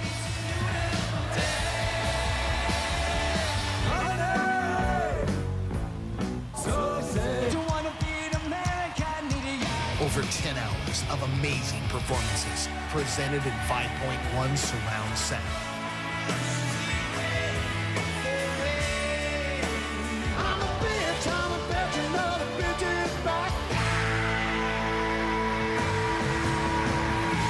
Live 8, featuring legendary artists reuniting themselves and the world for the historic musical event of a lifetime. Order Live 8 on DVD now for 2 easy payments of $19.98 plus $5.95 shipping and handling. Live 8, the show that rocked the world.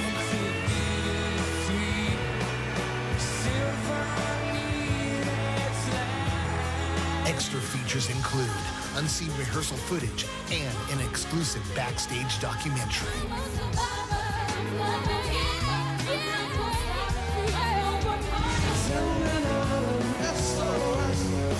One day, one concert, one world. The show that rocked the world.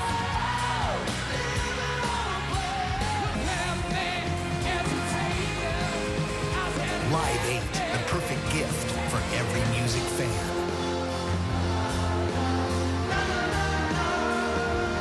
To order Live 8 on DVD, call the number on your screen.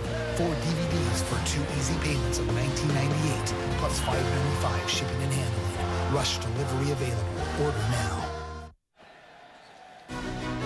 ABC Sports presentation of college football is being brought to you by Pacific Life. For insurance, annuities, and investments, choose Pacific Life, the power to help you succeed. Dodge, you can take life as it comes, or you can grab life by the horns. And by Outback Steakhouse, no rules, just right. And Stevie Hicks rumbling his way for 13 more yards before Ronald Jones, a backup cornerback, makes the stop. This Iowa State offensive line is taking control of the line of scrimmage, Doc. They are just knocking Texas A&M off the ball right here now. Stevie Hicks again on first down, picking up another first down, starting to get momentum going. Texas A&M's defense, one thing, they have not looked real aggressive today. I think there's been so much fear in their secondary. They don't do enough things blitzing and aggressively to stop the run. And the pitch again to Hicks, and he will get across the 35 to the 36-yard line before he is shoved out of bounds. Well, tonight coming up on ESPN, Michigan visits the high-octane Northwestern Wildcats. College football prime time presented by Polaroid on ESPN at 7 o'clock Eastern time. This game also available in high definition, ESPN HD. That's the Big Blue of Michigan against Northwestern, the Wildcats, who had that big win a week ago over Michigan State. Speaking of big wins, congratulations to Mark Mangino and the Kansas Jayhawks on a win today, their first conference win of the year over Missouri at home. About a half-a-yard loss on that carry. Much better job by the defense. Justin Warren tackle. Justin Warren, Melvin Bullitt jumped up on the tackle there.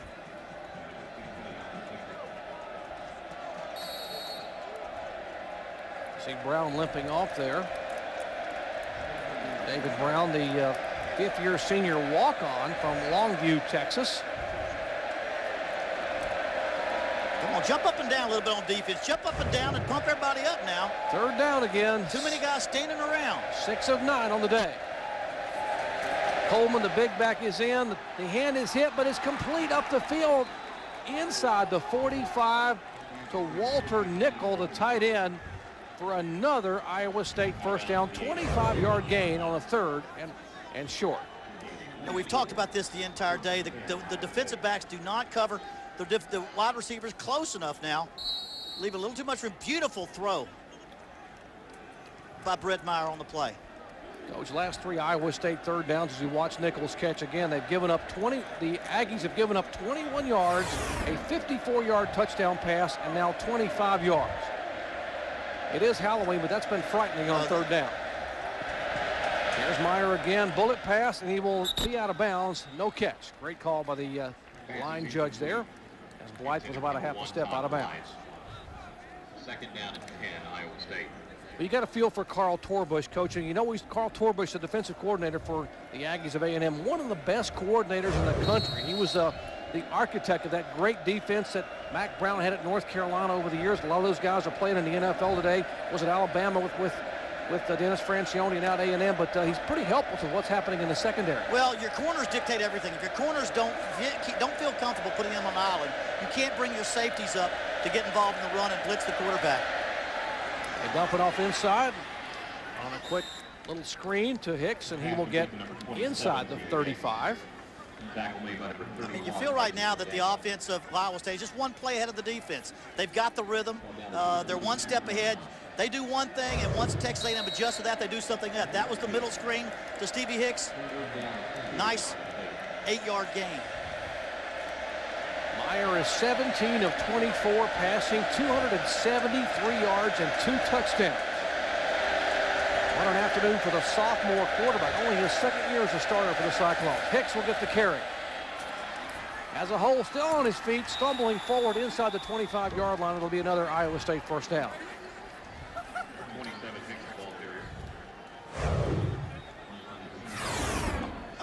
I mean, here's a nice look at Stevie Hicks right here coming off tackle. Great job of creating the seam, creating the hole, and then Stevie Hicks putting his head down, running through the tackle, picking up 3 or 4 extra yards. The offensive line will get more confident. When they get a runner like that, they'll start to block better because they feel good about what the running back is doing. And every time they do a decent job, he makes even more yards, and they grow off each other. They build off each other. Hicks now 19 carries for 104 yards. He will take a breather. Coleman in now in the backfield. He will get the call, the big guy who's carried the mail the last 4 games while Hicks has been recuperating. David Ross will stop Coleman inside the 20 after a gain of 3. You can't say it enough, Coach, that this Iowa State football team, and I know you saw it when you were at Auburn as a head coach, they are a different football team with Stevie Hicks in the backfield, able to carry the football and be that kind of weapon, that kind of threat. Well, when you take a quarterback who has great mobility, which means he's going to either hand the ball off or fake the handoff and then roll out. Now, your defensive ends, are they going to squeeze in to help on the run, or are they going to hang outside to pick up the quarterback? And now you've got the combination that you need with a team like this. 9th play of the drive coming up for the Cyclones. Backside pressure, has a receiver in the end zone, and he will throw it short. He had John Davis crossing downfield in the end zone, but decided to throw it short, and it's out of bounds and incomplete.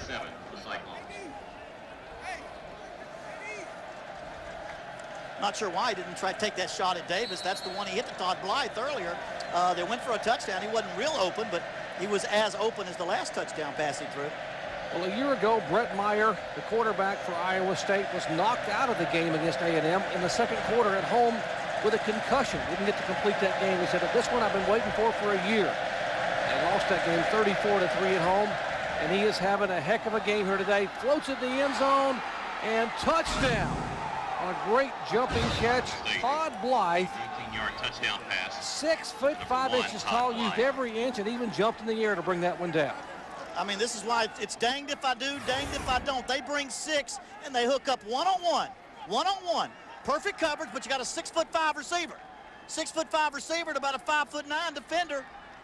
Easy touchdown. A lot of body right there. I know the fans are going to want a little pushing off, but it's just a mismatch physically. And the coach has got to go crazy. He decides to blitz, and the cornerback cannot cover the wide receiver. Third touchdown reception of the day for Blythe. Todd Blythe makes the catch and the extra point is up and good. And suddenly it's a 3-touchdown margin. Take a look again. Todd Blythe goes in the air and comes down both feet in bounds. Back in College Station, Texas, Iowa State, a 10-play, 84-yard scoring drive. Blythe, the 19-yard touchdown reception, is third of the afternoon to put the Cyclones up by 3 scores, 28-7. And remember, Iowa State has never beaten Texas A&M. This is the 8th time they have met. This series dating back to 1978. Jason Carter deep to receive, standing at his own 5-yard line. And Yelk will hit a high floater, which Carter will let hit and probably go out of bounds. Now it's time for our Pacific Life game summary. And basically, Coach, it's been a fact of one team can't and one team can. Reggie McNeil just can't get it done today with his feet. Well, they've been able to hem him in the entire night, whether he tries to bounce outside or tries to get outside, because the guy that can is Brett Meyer. He gets out with plenty of time, gives time to receivers. Todd Blythe, that's his 3rd touchdown pass. That was the 2nd of 3, I should say, touchdown receptions. Here's that 3rd one. Yeah, this one from 19 yards away. Iowa State has been 5 for 5 in the second half on 3rd down conversions, and those two you just saw moments ago, both those touchdowns on 3rd down. And all 5 of them were over 12 yards. It was 5 for 5, over 12 yards. So 3rd and 12, you couldn't ask for a better situation. Now we'll see what the Aggies can do, trying to get back on the board. The quick out up the field. Reception made and battling forward for some yards. That is Kerry Franks, the sophomore. What you don't see out of Texas A&M is a very good vertical passing game. Run 10 yards down, break off on the flag. Run 10 yards down, break off on the post. Movement routes that get you hitting a receiver while he's moving vertically downfield. That's what Steve Spurrier did so well at Florida to really shake up the SEC. This is more of a catch it 5 yards and try to make some first downs. Now we'll see if they can. Certainly the clock now ticking away here for the Aggies. Big opening initially with closes in a hurry. Great effort inside. Tim Dobbins, a linebacker. And man, I mean, this 3-touchdown differential has gotten this crowd to be very quiet. Let's head down the field and Vince Welch. Well, Doc, when you come here as a visiting team to Kyle Field, one of the aspects you have to deal with most predominantly is the home field advantage of the Texas A&M Aggies and the crowd and the noise. And it is a full house here today, and this crowd was alive at the beginning of the day. But I got to tell you right now, you could just about hear a pin drop. The only noise is coming from the far corner of the stadium where the Iowa State fans are located. They're whooping it up, but there's not much whooping going on from the Texas A&M faithful. Motion this time by Jason Carter. Indeed, it has gotten very quiet, Vince, except for the few folks here. And that one's picked off. That is DeAndre Jackson, and he got 2 last week or early in the year, and he gets another one here. And they're going to call a late hit as Jackson is down. Actually, the flag comes in late. Dominic Steamer may have been the offensive lineman who came in with the late hit. We'll hear what Cooper Castleberry has to say. Got a personal foul on A&M.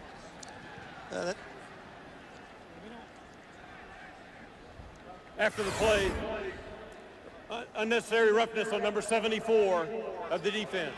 Here's the pass play. play. 15 yards, first down. Here's the pass play.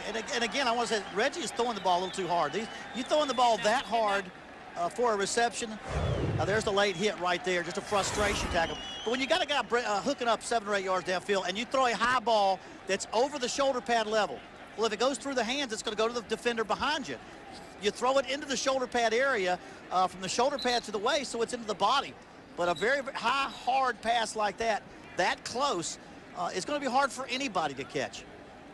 6th interception of the year and first turnover of the day for the Aggies of A&M. And Dennis Francione, the head coach of the Aggies, not liking what he's seeing here. No, they better bow up right here now. If you got anything, in yourself right now, you got anything left and you want to show it, you better show it right now defensively and go out there and make something happen right now, because if you don't, it's going to be a long fourth quarter. Well, I told you a year ago that man Dan McCarney's team was 0-3 in the Big 12 Conference. They came to Texas to play a conference game. This time they were in Waco and had a great game in Waco. We ended up winning 4 of their last 5 to be a Big 12 North co-champion. He said, can history repeat itself? He told us on the phone when we talked earlier in the week. He said, you know, we'd love to be able to go to A&M and get a win down there and build momentum after beating Oklahoma State at home last week. Yeah, a lot of people didn't think they could do that. Although Texas A&M squandered a lead against Kansas State last week, they held on to win. And not many people were giving Iowa State a chance right now, but they have totally controlled this football game from about the mid-first half on. Cyclones trying to add more to following the turnover, the interception by Jackson. Here's Meyer. Good coverage in the secondary. He'll just throw it away.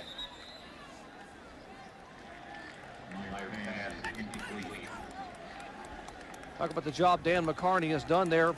He spent 5 years as a defensive coordinator at Wisconsin under his good friend Barry Alvarez, and then came and took over the program at Iowa State. And there were some lean years in the early on, only 27 wins in that decade of the 90s.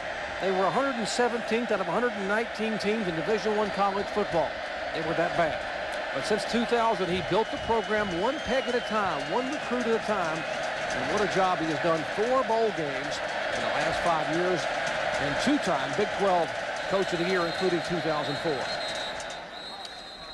As the flags come in, we'll check in with Vince Welch down on the sidelines. Vince? Well, following up on your Dan McCarney comments, remember Coach McCarney just before the second half? Start by number 16 of the offense. The penalty's 5 yards. It's still 3rd down.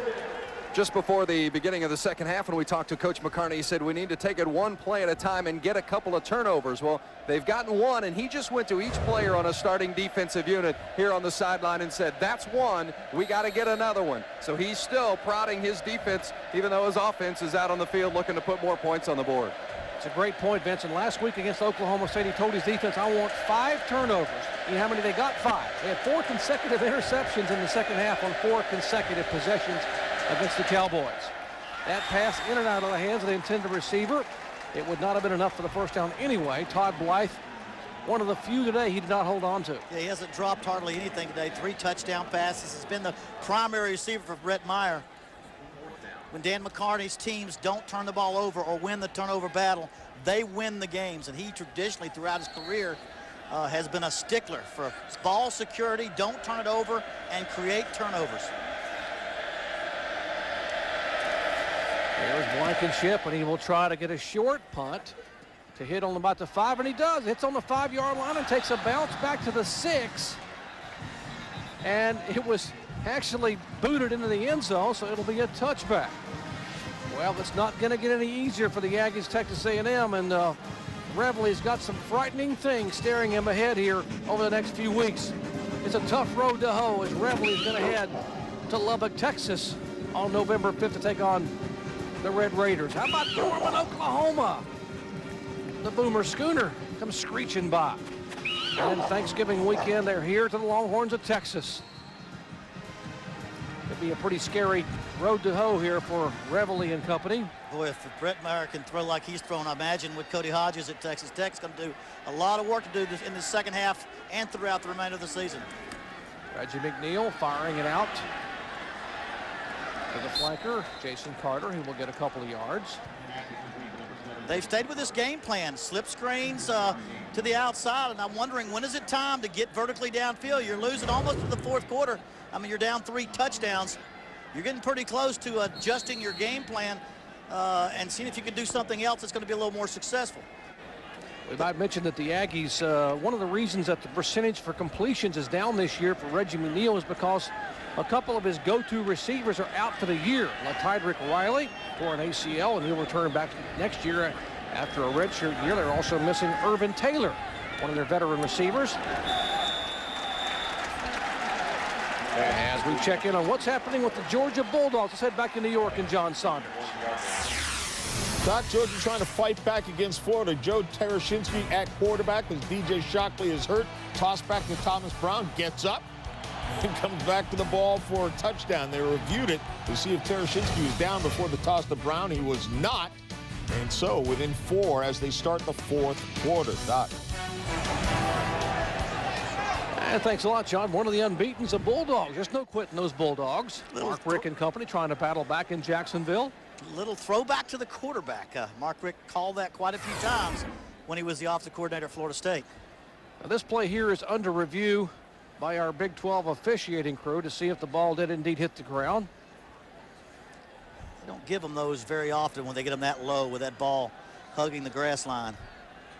That is Martellus Bennett, by the way, who was one of the most sought-after recruits in college football a year ago.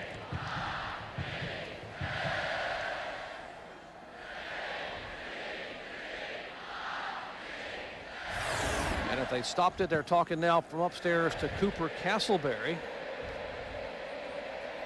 Indisputable video evidence. That's the 3 words you have to remember. Which means if they call that a completion, it's hard not to call it a completion because you'd have to change it. Here's the angles that we have as you watch the ball. Did the ball hit the ground before he got his hand under it? It's up to the guy in the booth, that's for sure. And McCarney says, you see those pensive looks there on the A&M sidelines. A lot of people wondering what in the world is going on. Indisputable video evidence, indisputable. It has to be absolute. That's almost like in the law profession, absolute, beyond a reasonable doubt? No. Yeah, beyond a reasonable doubt. I was going to say preponderance of the evidence would be. And I went to law school. Incomplete. It's 3rd and 8 at the 22-yard line. And you saw on the replays, it looked like the ball did indeed hit the ground without the receiver having a hand under it. So a review gets the call correct. I was going to say, I went to law school. I was supposed to remember that beyond a reasonable doubt. And then there's a preponderance of the evidence. It would be a lesser degree of proof. But undisputable video evidence is pretty serious stuff. That's pretty serious stuff. Pretty serious. And the judge upstairs making the call. Yeah. Aggies 2 of 8 on 3rd down conversions. 5 wide receivers for Reggie and company. Got one over the middle, wide open to 35, and that'll be enough for a first down, and Texas A&M will keep this drive alive. That's a little more of an example of a vertical passing route, sending all 4 receivers vertical and making the safeties come off the hashes and pick one of them up. And the quarterback reads the safeties and determines he's going to go to the receiver that he doesn't cover. Les Kenning, the offensive coordinator, the accomplished offensive coordinator for the Aggies, throwing the ball downfield, and here they step back and are looking for some more yards. Pressure on McNeil. Great effort. He'll just throw it away. Or will he throw it away? Up the field, and no, they're going to say he was out of bounds. No, they're giving it to him. The one guy says he's out of bounds, and the one guy says he had a foot in. You're right. They're arguing over it. Hold on. We're going to discuss it here.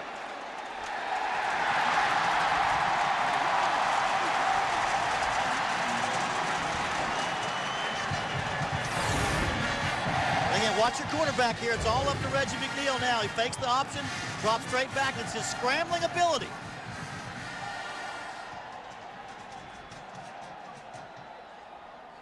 Now watch the top of your screen. Watch the official top of your screen signal no catch. And the head linesman comes back and says, yes, it is a catch. They're going to review it. And if they have ruled it a catch on the field, the head linesman, Cleet Blakeman, is... Now, watch and see if his outside foot hits the ground before the inside foot hits in field. Foot's in. 1 foot is in, definitely. That's a great call. It would be a 32-yard completion.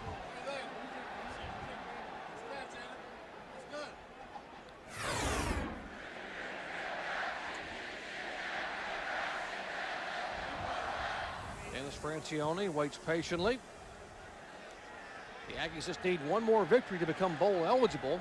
Coming into today 5-2, 3-1 in the Big South Conference. They were tied with Oklahoma and Texas Tech at 3-1. Texas Tech has already beaten Baylor today. As you take a look at the Big 12 Conference standings in the South, and you see that A&M in a three-way tie entering today with Texas Tech and Oklahoma. See, with one conference loss, this game becomes critical there because of the fact that they play Texas down the road. They play Texas, Oklahoma, and Texas Tech. And remember, Texas Tech and Oklahoma have both already won today. Right. Oklahoma beating Nebraska in Lincoln. Texas Tech winning today on the road in Waco, Texas, down at Floyd Casey Stadium. Now let's hear the call. The play is confirmed. First down. When you talk about Texas A&M, you play Texas, you play Texas Tech, you play Oklahoma. You got a chance to win all those, and you control your own destiny. But today doesn't look like a kind of day that you're proving you can do that and get that done. I'm not so sure I want to play Oklahoma late in the year. We had them early in the year when they were upset by TCU, but it's a much better Oklahoma football team that they're putting on the field right now that beat Nebraska today. Here's McNeil on the pitch and gets it out to Courtney Lewis, who has a little bit of running room. Will be down inside the 25-yard line. Time permitting, stay tuned for the Thrifty Car Rental post-game report with John, Craig, and Aaron, featuring scores and highlights from across the country, including updates on what's happening down in Jacksonville between the Gators and the Bulldogs of Georgia, trying to come back. And the unbeaten today. Alabama, of course, still unbeaten. And, of course, USC.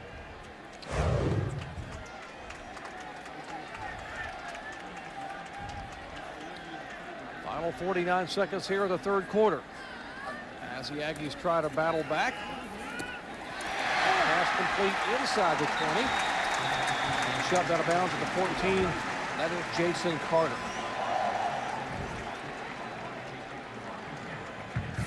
Jason Carter, the leading receiver on this team. Right here, here's the throw again. It's a very, very hard thrown ball, kind of high. You've got to do a good job. Jason Carter does a good job of catching the ball and turning up for the first down. I can't say enough how strong his arm is. He throws a bullet, and you've got to have good hands to catch that ball. There's McNeil again, hitting the open receiver. That's the freshman, tight end Martellus Bennett. And Bennett's a pretty unique story. The young man we told you, heavily recruited around the country. His brother also here as a defensive end. We'll tell you more about Martellus as we head to the fourth quarter. That's the final play of quarter number 3 with Iowa State up 28-7. ABC Sports presentation of college football will return after this message and a word from our ABC stations. You're watching ABC Sports Championship Television. And fourth and final quarter here in College Station, Texas, on a gorgeous afternoon here in the heartland of Texas, Big 12 country. Iowa State up 28-7 as the Aggies are threatening here to put 7 on the board. 8th play of this drive coming up. And pass complete and shoved out of bounds at the 10-yard line is Jason Carter. A late flag comes in from the head linesman, Marcus Hicks, there on the tackle, and their Iowa State players are signaling a hold downfield. We'll see if they agree with it. Here's Cooper Castleberry. Oh, face mask on the Cyclones. You're not going to trust those Iowa State players, I know, Doc. they're not going to tell us what it is. Right here, look, there's the face mask grab right there. Face mask on number 24 of the defense. Penalties half the distance to the goal. Not a 15-yarder, but I'm not sure I saw that. 5-yarder. One more look, see if we can see, watch 24, Right see if he grabs a mask. Yep. Just barely and let go, and they call the 5-yard penalty. Of course, we're having to assume a little bit because we got the backside of it. Down by 21 as they're going to discuss a little bit here. Correction, replay second down.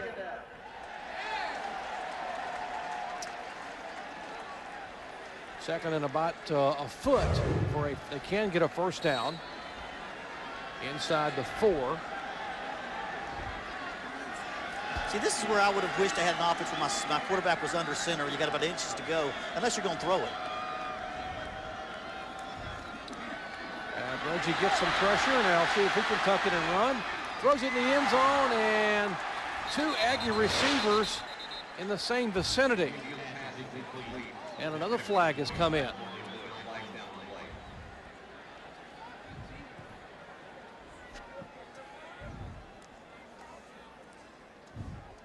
Gonna have an offensive.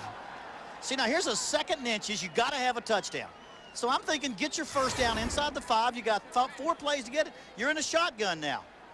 And now you're scrambling around for a pass to get a touchdown when you're probably going to get an easy first down. Pass interference on number 88 of the offense. The penalty's 15 yards, and replay second down. Yeah, that was down against Boone Stutz, who was battling Matt Robertson, the linebacker. Yeah, you've got to question the call on that right there, decision making. When you've got to have a score, and you're just inches away from a first down. If you can't get in a quarterback under center with 2 backs there and get your first down, then that's not red zone offense. You've got to get down there and get touchdowns instead of going with all that stuff right there. Now you got 2nd and 16 for a first down, 2nd and 20 for a touchdown. Against a defense that hasn't given up yards very easily today. McNeil will tuck it and run, has some running room, 10, 5, 3, and has run out of bounds at about the 2.5-yard line. A great block downfield by Jason Carter, his wide receiver. Well, that's the guy that can get it all back for you right there.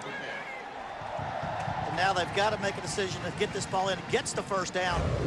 Now puts them right back where they would have been now on that 2nd and inches. Let's see what they do now on the +3. Do they go to their heavy personnel, or what I call their heavy or power personnel, which would be 2 or 3 backs to backfield? They're going with the extra tight end. That 17-yard run, excuse me, Coach, the longest run of the day for McNeil from the line of scrimmage, 17 yards. Single back is Lewis. 2 tight ends. McNeil trying to get it. He will go down back at the 10-yard line. Great penetration. Nick Leaders. Well, what a job he has done in the middle of that Cyclone defense. Well, he just keeps pressing and keeps pressing. Now, in the backfield, it definitely looked like there was some miscommunication there. Look, watch the back go one direction and the quarterback go the other. There definitely seems some miscommunication. That's not the play you want to run inside the 5-yard line. The offensive lineman just pushed Leaders right into the quarterback. He was fighting his way through the block and just basically had no choice but to sack him. By the way, 4th sack of the day for Iowa State.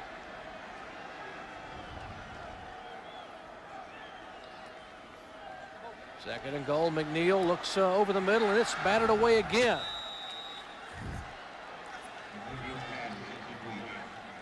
Well, Leaders is back there pressuring him on every play as we check in on the sidelines with Vince. Well, it is a big day for Nick Leaders, not only on the field, but also statistically, Doc. This is his 46th consecutive start today. That streak is tied for the longest in the nation. He has started every game of his career, and as noted earlier today, a family tradition for the Leaders. His dad, Mike, was an all-conference linebacker for the Cyclones back in the 70s. His uncle and brother also played at Iowa State. A big day today for the senior Nick Leaders. 5 wide receivers, no doubt about it, and he is playing lights out here. That one across the middle, touchdown for the Aggies.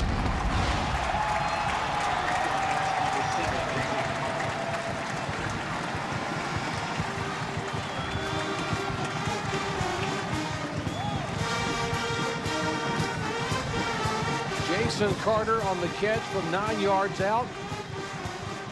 And hold on, folks, these Aggies are battling back. A lot on the line for the Aggies right now. The extra point here would make it a 2-touchdown differential. And Todd Pegram's kick is up. And it is good. 28-14 in the 4th and final quarter. As McNeil hits Jason Carter from 9 yards out for 6.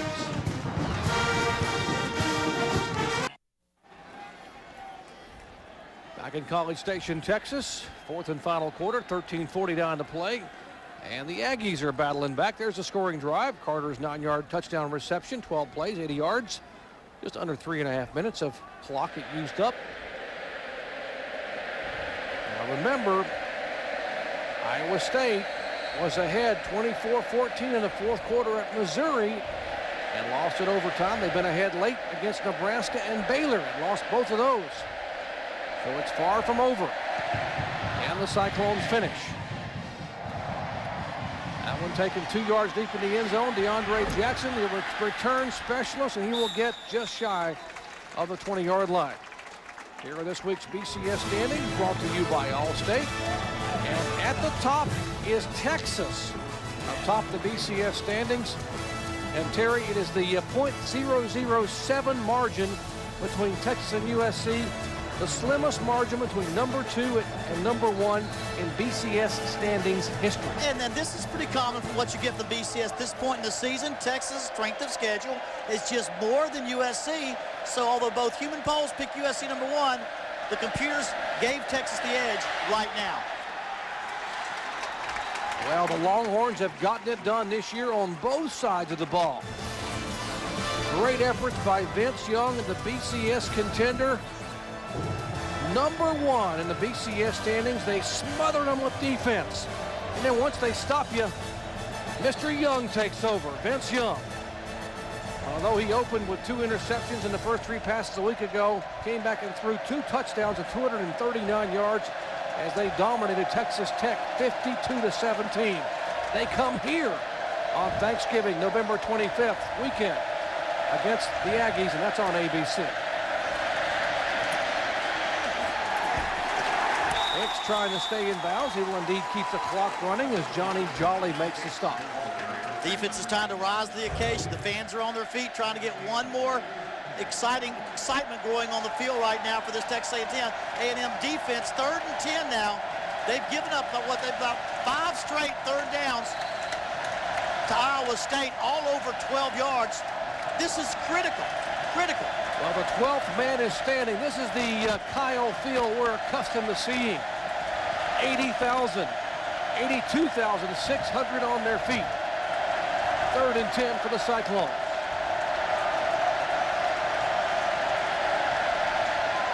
Meyer back, has a receiver and has the first down. Once again, 3rd down, and they convert. Take your hat off to this Brett Meyer. This guy can throw the football now. He's got great touch, great vision. Stands in the pocket, finds his receiver. Just a fine quarterback. First catch of the afternoon for Mylan Moses, the sophomore out of Waterloo, Iowa. Boy, Meyer's numbers are just simply sensational. He is 19 of 30 for 308 yards and 3 touchdowns, and we still have over 12 minutes to play. This time it's Hicks, and he will get maybe a yard and a half.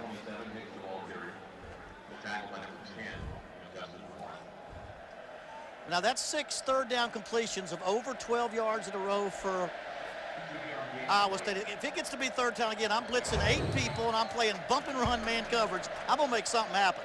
Let's see if they can hold him to 3rd down, but you cannot just keep taking it like that in the 4th quarter. Carl Torbush has been dropping some of his players with some of the zone blitzes, trying to help some of those young secondary players. And it still hasn't been able to get them deep enough. They've been thrown over the zone blitz. Well, game's over if you don't make something happen now. This series, you've got to start making something happen. That's a hold. 2nd down, and that one's thrown out of bounds. Incomplete. That'll bring up a 3rd and long.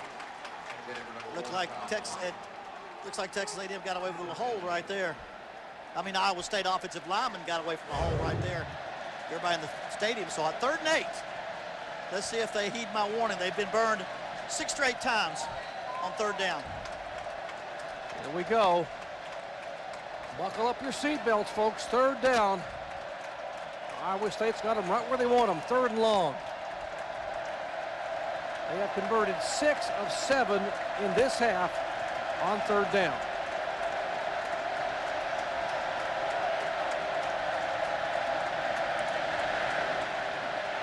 Meyer They're throwing deep upfield. Wide open is Blythe, 25, and he will just walk into the end zone. Touchdown for the Cyclones.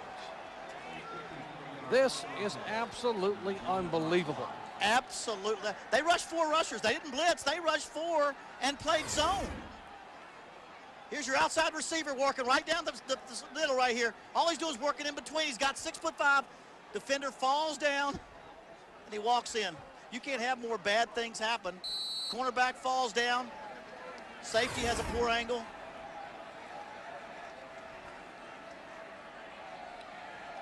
That is Marcus Carpenter, who was the cornerback who fell down.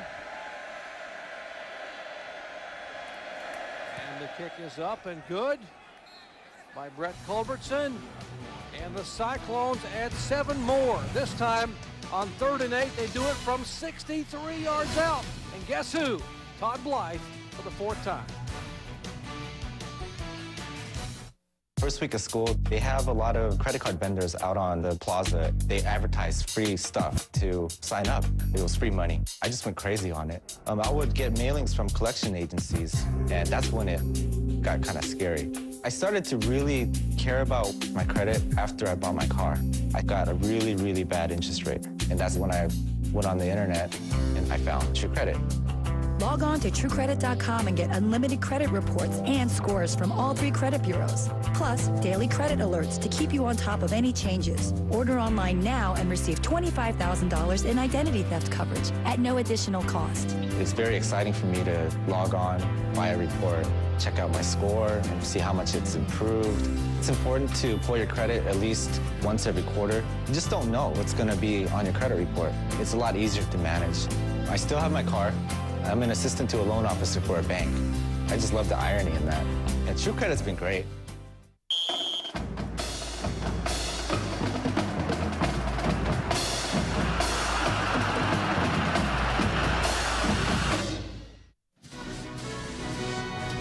ABC Sports presentation of college football is being brought to you by Crestor. Talk to your doctor about prescription Crestor. Dr. Pepper in your local Dr. Pepper bottler. Dr. Pepper, one taste and you get it. And Chevy, the new Chevrolets, an American revolution. Cyclone fans enjoying the afternoon because they have never had one of these days against the Aggies. Iowa State has never beaten Texas A&M in meetings dating back to 1978. And what an afternoon by Mr. Todd Blythe. Yeah, no receiver has ever had a day like this in Iowa State history. There's Mobley and Lewis deep to receive. Mobley, the wide receiver. Quan Mobley, by the way, number 9 back there. And that kick a yard deep in the end zone by Courtney Lewis. He will get to the 15, cut back, and the ball comes out, and Iowa State says they've gotten it. Let's see what the official will signal. And yes, it'll be Iowa State football.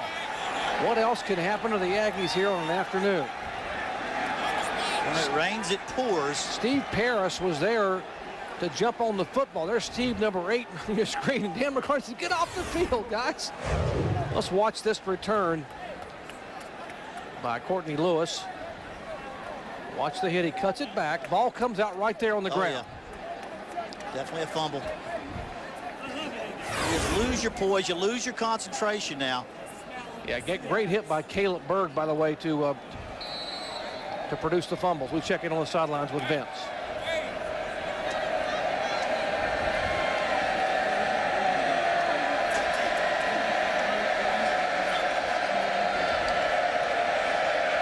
First and 10 here, and the Cyclones will try to get some yards and grind it on the ground. Big hole for Hicks up the middle. As we head back to New York and check in once again with John Saunders. Well, the Maryland Terrapins have jumped on top of Florida State after trailing 14-0. Drew Weatherford, though, leading Florida State back, using his legs to the end zone, 15 yards. With the extra point, Florida State leads Maryland by 1, 28-27. 7 minutes left in regulation. Doc. Thanks, John. The Terrapins were one of the ones that handed the Seminoles a loss a year ago. It's funny, their first-team quarterback at Maryland's out. They had to go back to Joe Statham, their backup quarterback, and he's leading them again. Take a look at the numbers today for Todd Blythe. School record, 4 touchdowns. His numbers, 8 receptions, 215 yards. What a day for Todd Blythe. Vince?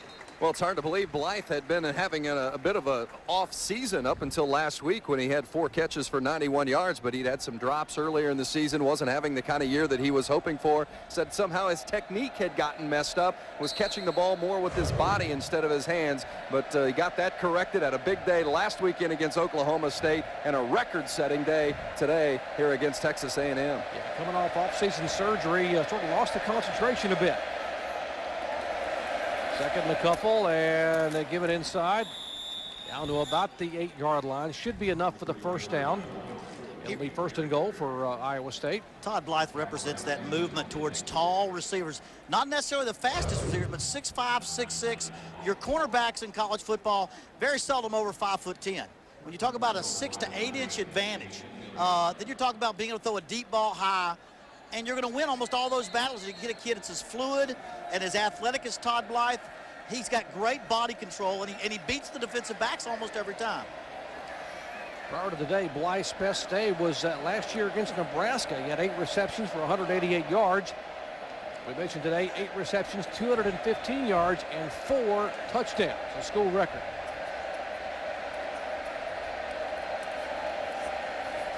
Give it to Hicks. He will dance around the tackler.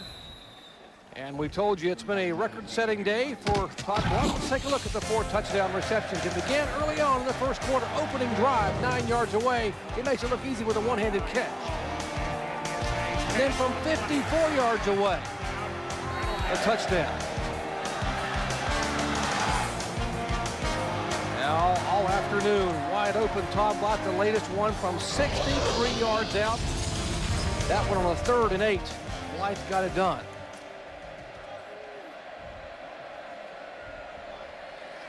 There's how the halves break down for the sophomore receiver. This time they'll give it inside to Stevie Hicks, and he will get another touchdown for Iowa State. So the Cyclones pouring it on, following a turnover on the fumbled kick.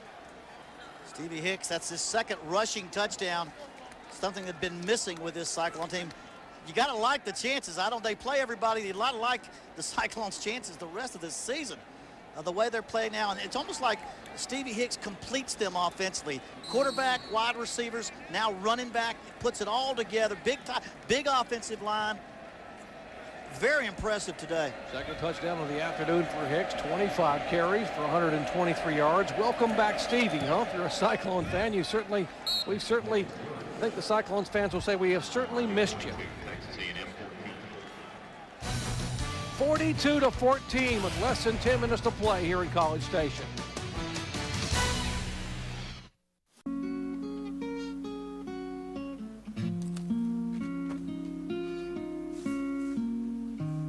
Where is everybody?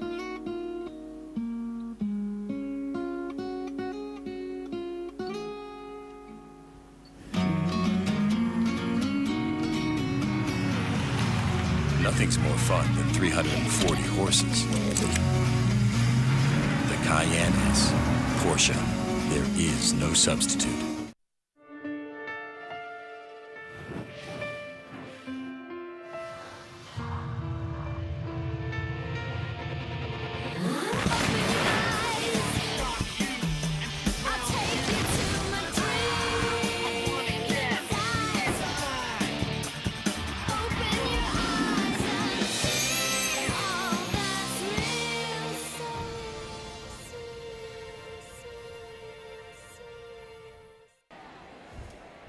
Back at College Station, Texas at Kyle Field, 42-14.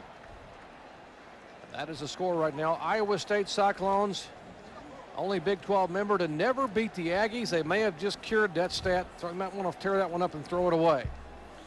Well, I don't know if the Cyclones have ever been better than they are right now. Dan McCarney, I'm going to tell you, he's gotten this program so much better during his tenure. When you look at this team of Iowa State, you wonder how they could have lost 3 football games, and we can tell you how. They fumbled the ball. Inside the red zone. Inside the red zone, 3 of them on the 1-yard line. Tony Yelp's kick deep in the end zone will bound out, and A&M will take it on their own 20. Well, at the conclusion of today's game, we will select a Chevrolet player of the game from each team. Chevrolet will make a $1,000 contribution to each university's general scholarship fund. Coming up a little later on, and I can tell you my vote right now.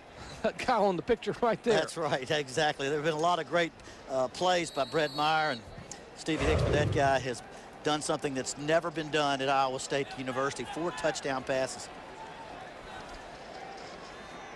So we mentioned that Missouri has lost in the Big 12 North today. Kansas State has lost.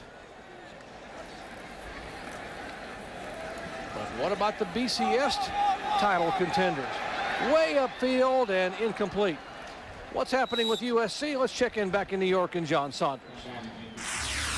Well, it's time for the singular All-America Player of the Week update. And anytime USC is playing, you could have a host of players to choose from. But how about Lendale White?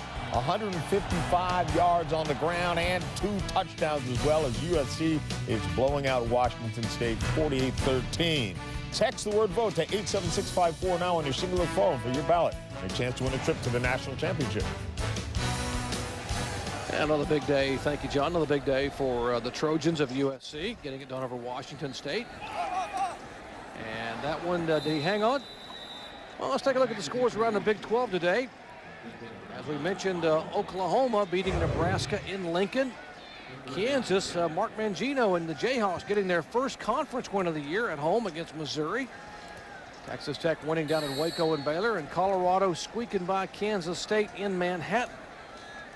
So in the Big 12 North Division, with Missouri, Nebraska, and Kansas State losing, Colorado, of course, won. That means Iowa State's victory, if they can hold on, is even more significant, because they will play Colorado in a couple weeks in Ames.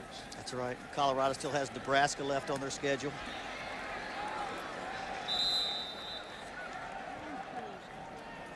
We will update, and we'll show you the Big 12 North standings, by the way, updated after today's games. And you see that Colorado now moves to 4-1. These are updated. Missouri's loss puts them at 3-2. Nebraska at 2-3. Now Iowa State, should they hold on and win, would go to 2-3 in a tie with Nebraska for third. Kansas State and Kansas each with 1 win. Colorado still got to play Missouri, Nebraska, and Iowa State. Still enough time for some crazy things to happen. The North is ending up about like we thought it would. A lot of teams who don't have great overall records, except Colorado right now, still in the hunt.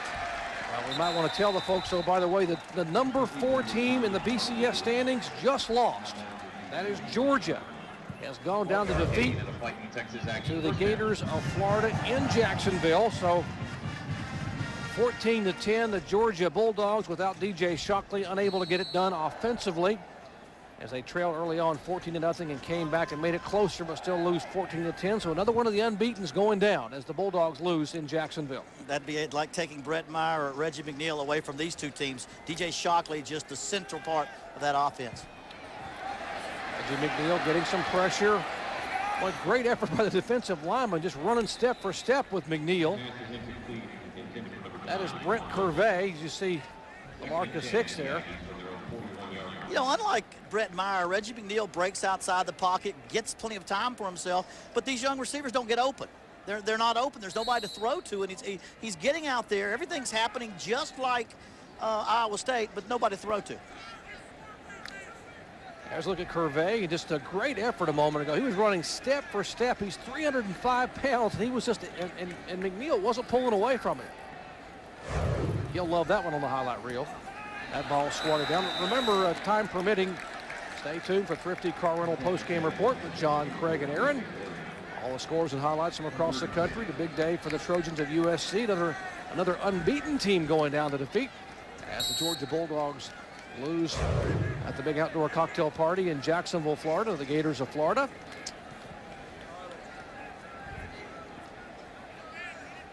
Now out here, Texas is at Oklahoma State in Stillwater. That one at 6 o'clock Central Time. That catch by Martellus Bennett. Should be good enough for the first down. And Coach started to tell a story earlier on Martellus Bennett about the young man who was one of the most highly recruited players in the country. He almost decided not to play football because back in the spring, he put his name in for the NBA draft and went to 2 or 3 different NBA camps and was pretty impressive. Yeah, I mean, first of all, Coach Fran didn't think anything of it. Then the basketball coach said, well, he may make it, but finally he decided to stay with football. Substitution infraction on the offense. There's 12 on the field. The penalty is 5 yards, and it's first down. A lot more 6'7" basketball players than there are tight ends, and so he's got a much better future, I think, over here. But I mean, I say that not knowing exactly how good he is in basketball. But yeah, he averaged 23 points and over 8 rebounds a game in high school. Talking about Martellus Bennett, number 3 there, the big freshman tight end. Well, we talked about number 4 in the BCS going down to defeat today. What about the contenders in the BCS? What about Virginia Tech and the Hokies? Number 3, they got it done on Thursday night against Boston College. They've gotten it done all year long. And oh my, how special is Marcus Vick? I'll tell you, he is different. I mean, from a standpoint of like the 2 quarterbacks we're seeing here, very good runners, but he is like a tailback, though. As far as the running part of the game, he is like his brother. It's like put a tailback number on him, and because he's a tailback when he puts the ball under his arm. It's a different level of running ability. Yeah, more of a tailback playing quarterback, whereas maybe Vince Young is a quarterback that can run the football. And I think both these quarterbacks they're basically drop-back quarterbacks that like to move around. Here's the remaining schedule for the Hokies. They have Miami, who came back to beat North Carolina today at home. Then they go to Virginia, their arch rival in Charlottesville. North Carolina, who's playing better and better as the year has unfolded. They beat Virginia 2 weeks ago at home. And then, of course, the Atlantic Coast Conference Championship, where they could potentially meet Bobby Bowden's bunch of Florida State Seminoles. Well, you got that one there and that one there. Sorry, right there, just a little late. And what they are chances to have 2 teams possibly in the top 10 they could beat late. And that's that computer rating that they're wanting to show. Reggie McNeil flooding the field with receivers and overthrows. Almost got it picked off. Jason Carter downfield.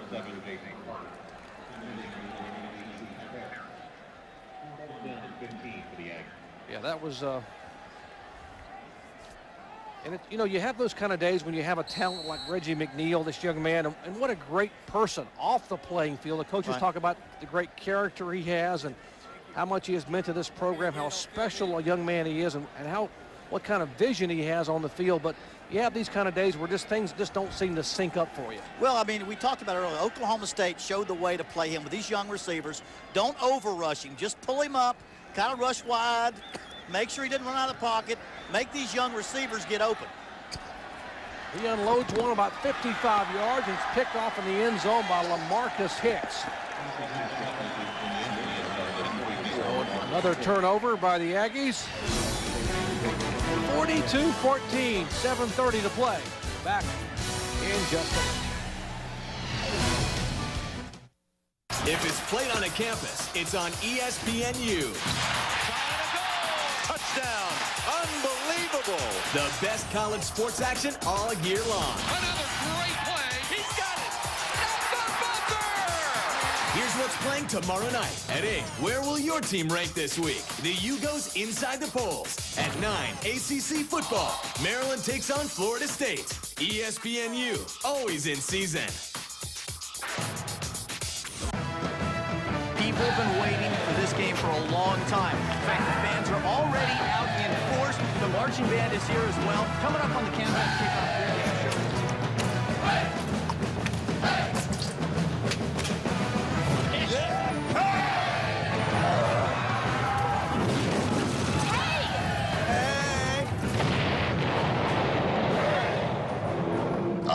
Football. Are you in good hands? Back in College Station, Texas, final 7 minutes and 31 ticks on the clock here. Iowa State up 42-14 with the football at their own 20-yard line.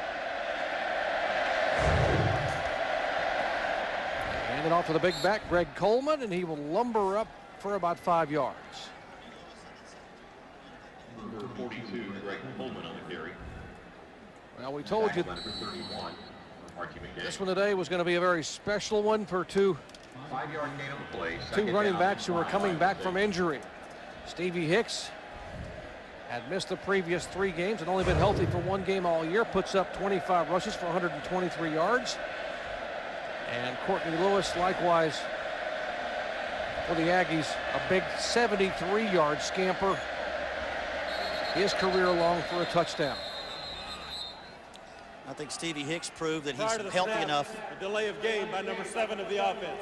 The penalty is 5 yards, and it's still second down.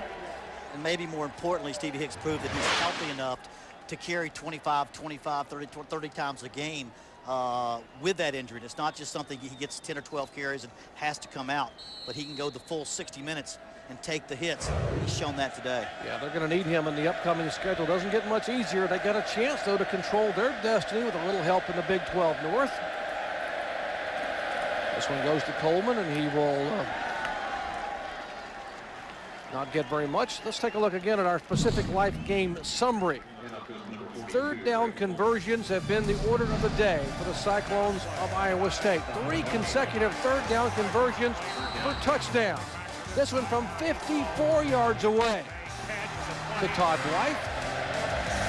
How about 19 yards out? Guess who again? Number 1 on the radar screen. And this time from 63 yards away on a 3rd and 8.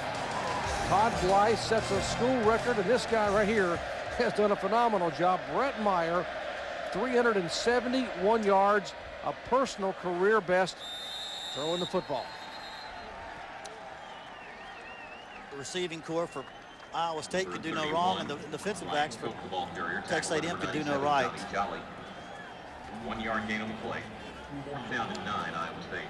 Well, tomorrow night, 8:30 Eastern time on ESPN, the Bills will battle the Patriots. And then on Monday Night Football at 9 o'clock Eastern time on ABC, Al Michaels and John Madden will have the Ravens headed to Pittsburgh. Ben Roethlisberger and company taking on the division-leading Steelers. And once again, great news that Teddy Bruschi has been activated and may start for the Patriots. A great comeback story for Teddy and his family, as well as the Patriots.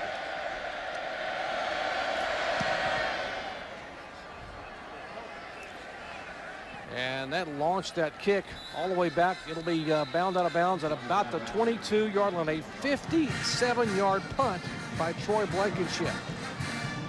And you know, Dennis Franchione, we talked to him yesterday about how he has been able to go into programs and build successful programs wherever he's gone. And Doc, remember, the first thing he said was, I have a proven plan that works. And second, he says, and I do not waver. This is when you don't waver. When things look so bad, you go back to your office and say, is this coach doing a good job? Does this scheme work? Are we putting players in the right positions? This is where you got to have the confidence of proven success over and over again. Headed to Texas, and they are spread out across here in the Lone Star State. Great hospitality by the Aggies of A&M. Jay Lucas, the tailback in, as McGee again underthrows the receiver. In the town, November 12th. That'll be a great one there in Ames, Iowa, as the Buffs come to town. These two teams, by the way, shared Big 12 North honors a year ago. And they finish up in Lawrence, Kansas on November 26th. Yeah, they've got to get some help with Colorado. Nebraska, Missouri also play Colorado. They would have to get some help because Colorado only has 1 loss so far. Jason Berryman there making the stop on Stephen McGee. And then Dan McCarney at Iowa State really changed the course at Iowa State, because Iowa State, kind of like Kansas State in the old days, they never could quite get to that every year going to a bowl, every year winning, and that's what Dan McCarney has done for this program. And that's what you can't imagine what that does for the school and for the student population and for the alumni and for the boosters. It makes everybody happy, and it makes everybody excited about coming back to their school. Half of McCarney, because eventually guys like that are going to win. Vince? It's interesting, you know, as you guys talk about the success of Dan McCarney, and he made a comment earlier this week that he felt 5 plays away from being 7-0. Not 5 plays away from each, in each game of that 3-game losing streak, the losses, the heartbreakers to Nebraska and Baylor and Missouri. Not 5 plays in each game, but 5 plays over the course of 3 games away from winning those games, and how close they could be to 7-0. But, coaches, you hear them all the time, woulda, coulda, shoulda. Terry, you know what that's like. Yeah, but you know, as a coach, you tell your players about that, Vince, and then when your players buy into that and they see how much they've got to play 60 minutes every play. And I got to say, you know, a little skeptical when he said that this week, and I heard that, but I got to tell you, from what we've seen today, I think he was right on the money. Yeah, and I think Stevie Hicks may have been a difference maker too. If he'd have been there for those games, you might have got 1 or 2 more victories. Well, if you want to understand how a team this good could lose 3 football games, we'll show you. Now, this weekend may be Halloween, but the Cyclones have been haunted by the past 3 games with a ghost of falling footballs. The ghost and goblins howling away at the Cyclones. Time and again, that one at the 25-yard line against Baylor. 1-yard line fumbles. Ryan Cook turns it over. And that's how you have a good football team and you lose 3 close ball games, 2 in overtime, 1 in double overtime at Lincoln, Nebraska.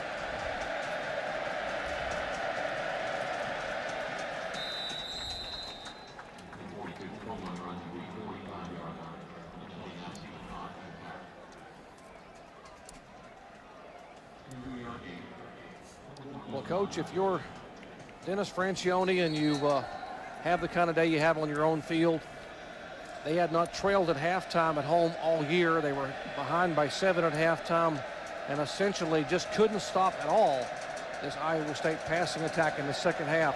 I'm working on my post-game speech to my players right now mentally. I'm working on the post-game speech to the press because that's how my fans are going to hear it. And I'm getting ready to immediately start to prepare for the next one. Well, today the Aggies have given up 348 yards passing to Iowa State and a total of 509 yards total offense. That is not the most, by the way, they've given up all year. The Aggies gave up 401 yards passing at Colorado when they were dominated by the Buffs early in the year. But the biggest disappointment, though, and the biggest thing that's alarmed is that every third down play, when you get a team in a 3rd and 8, you're at an advantage. There's only one thing they do, they're going to pass. And so they always got into 2 deep. They never gave you a zone blitz with a 3 deep behind it and mixed up the blitzes with zone coverage. It was almost always 2 deep, 4-man rush, and it hurt them. Here's Coleman. He will hold on to the football. Arada Manning there, the backup linebacker there to make the stop. In the middle of your screen there with the A&M hat on. He told us yesterday, number 1, we got to stop Reggie Hicks. Number 2, we got to show consistency and be able to shut him down on 3rd downs. They've done neither one today, unfortunately. He's had great defenses at North Carolina, Alabama. He's had great defenses. He knows what he's doing. This one's just going to be one of those go back to the drawing board. Well, today's Chevrolet players of the game, no question at all for the Cyclones of Iowa State. New school record for Todd Blythe, 215 yards, 4 touchdowns receiving. And there's a look at Todd Blythe.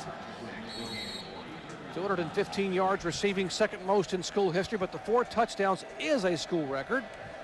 And Jason Carter for A&M, the wide receiver, 72 yards receiving and a touchdown. There's Jason, number 7 there in the maroon and white. 3rd down, and they run the football.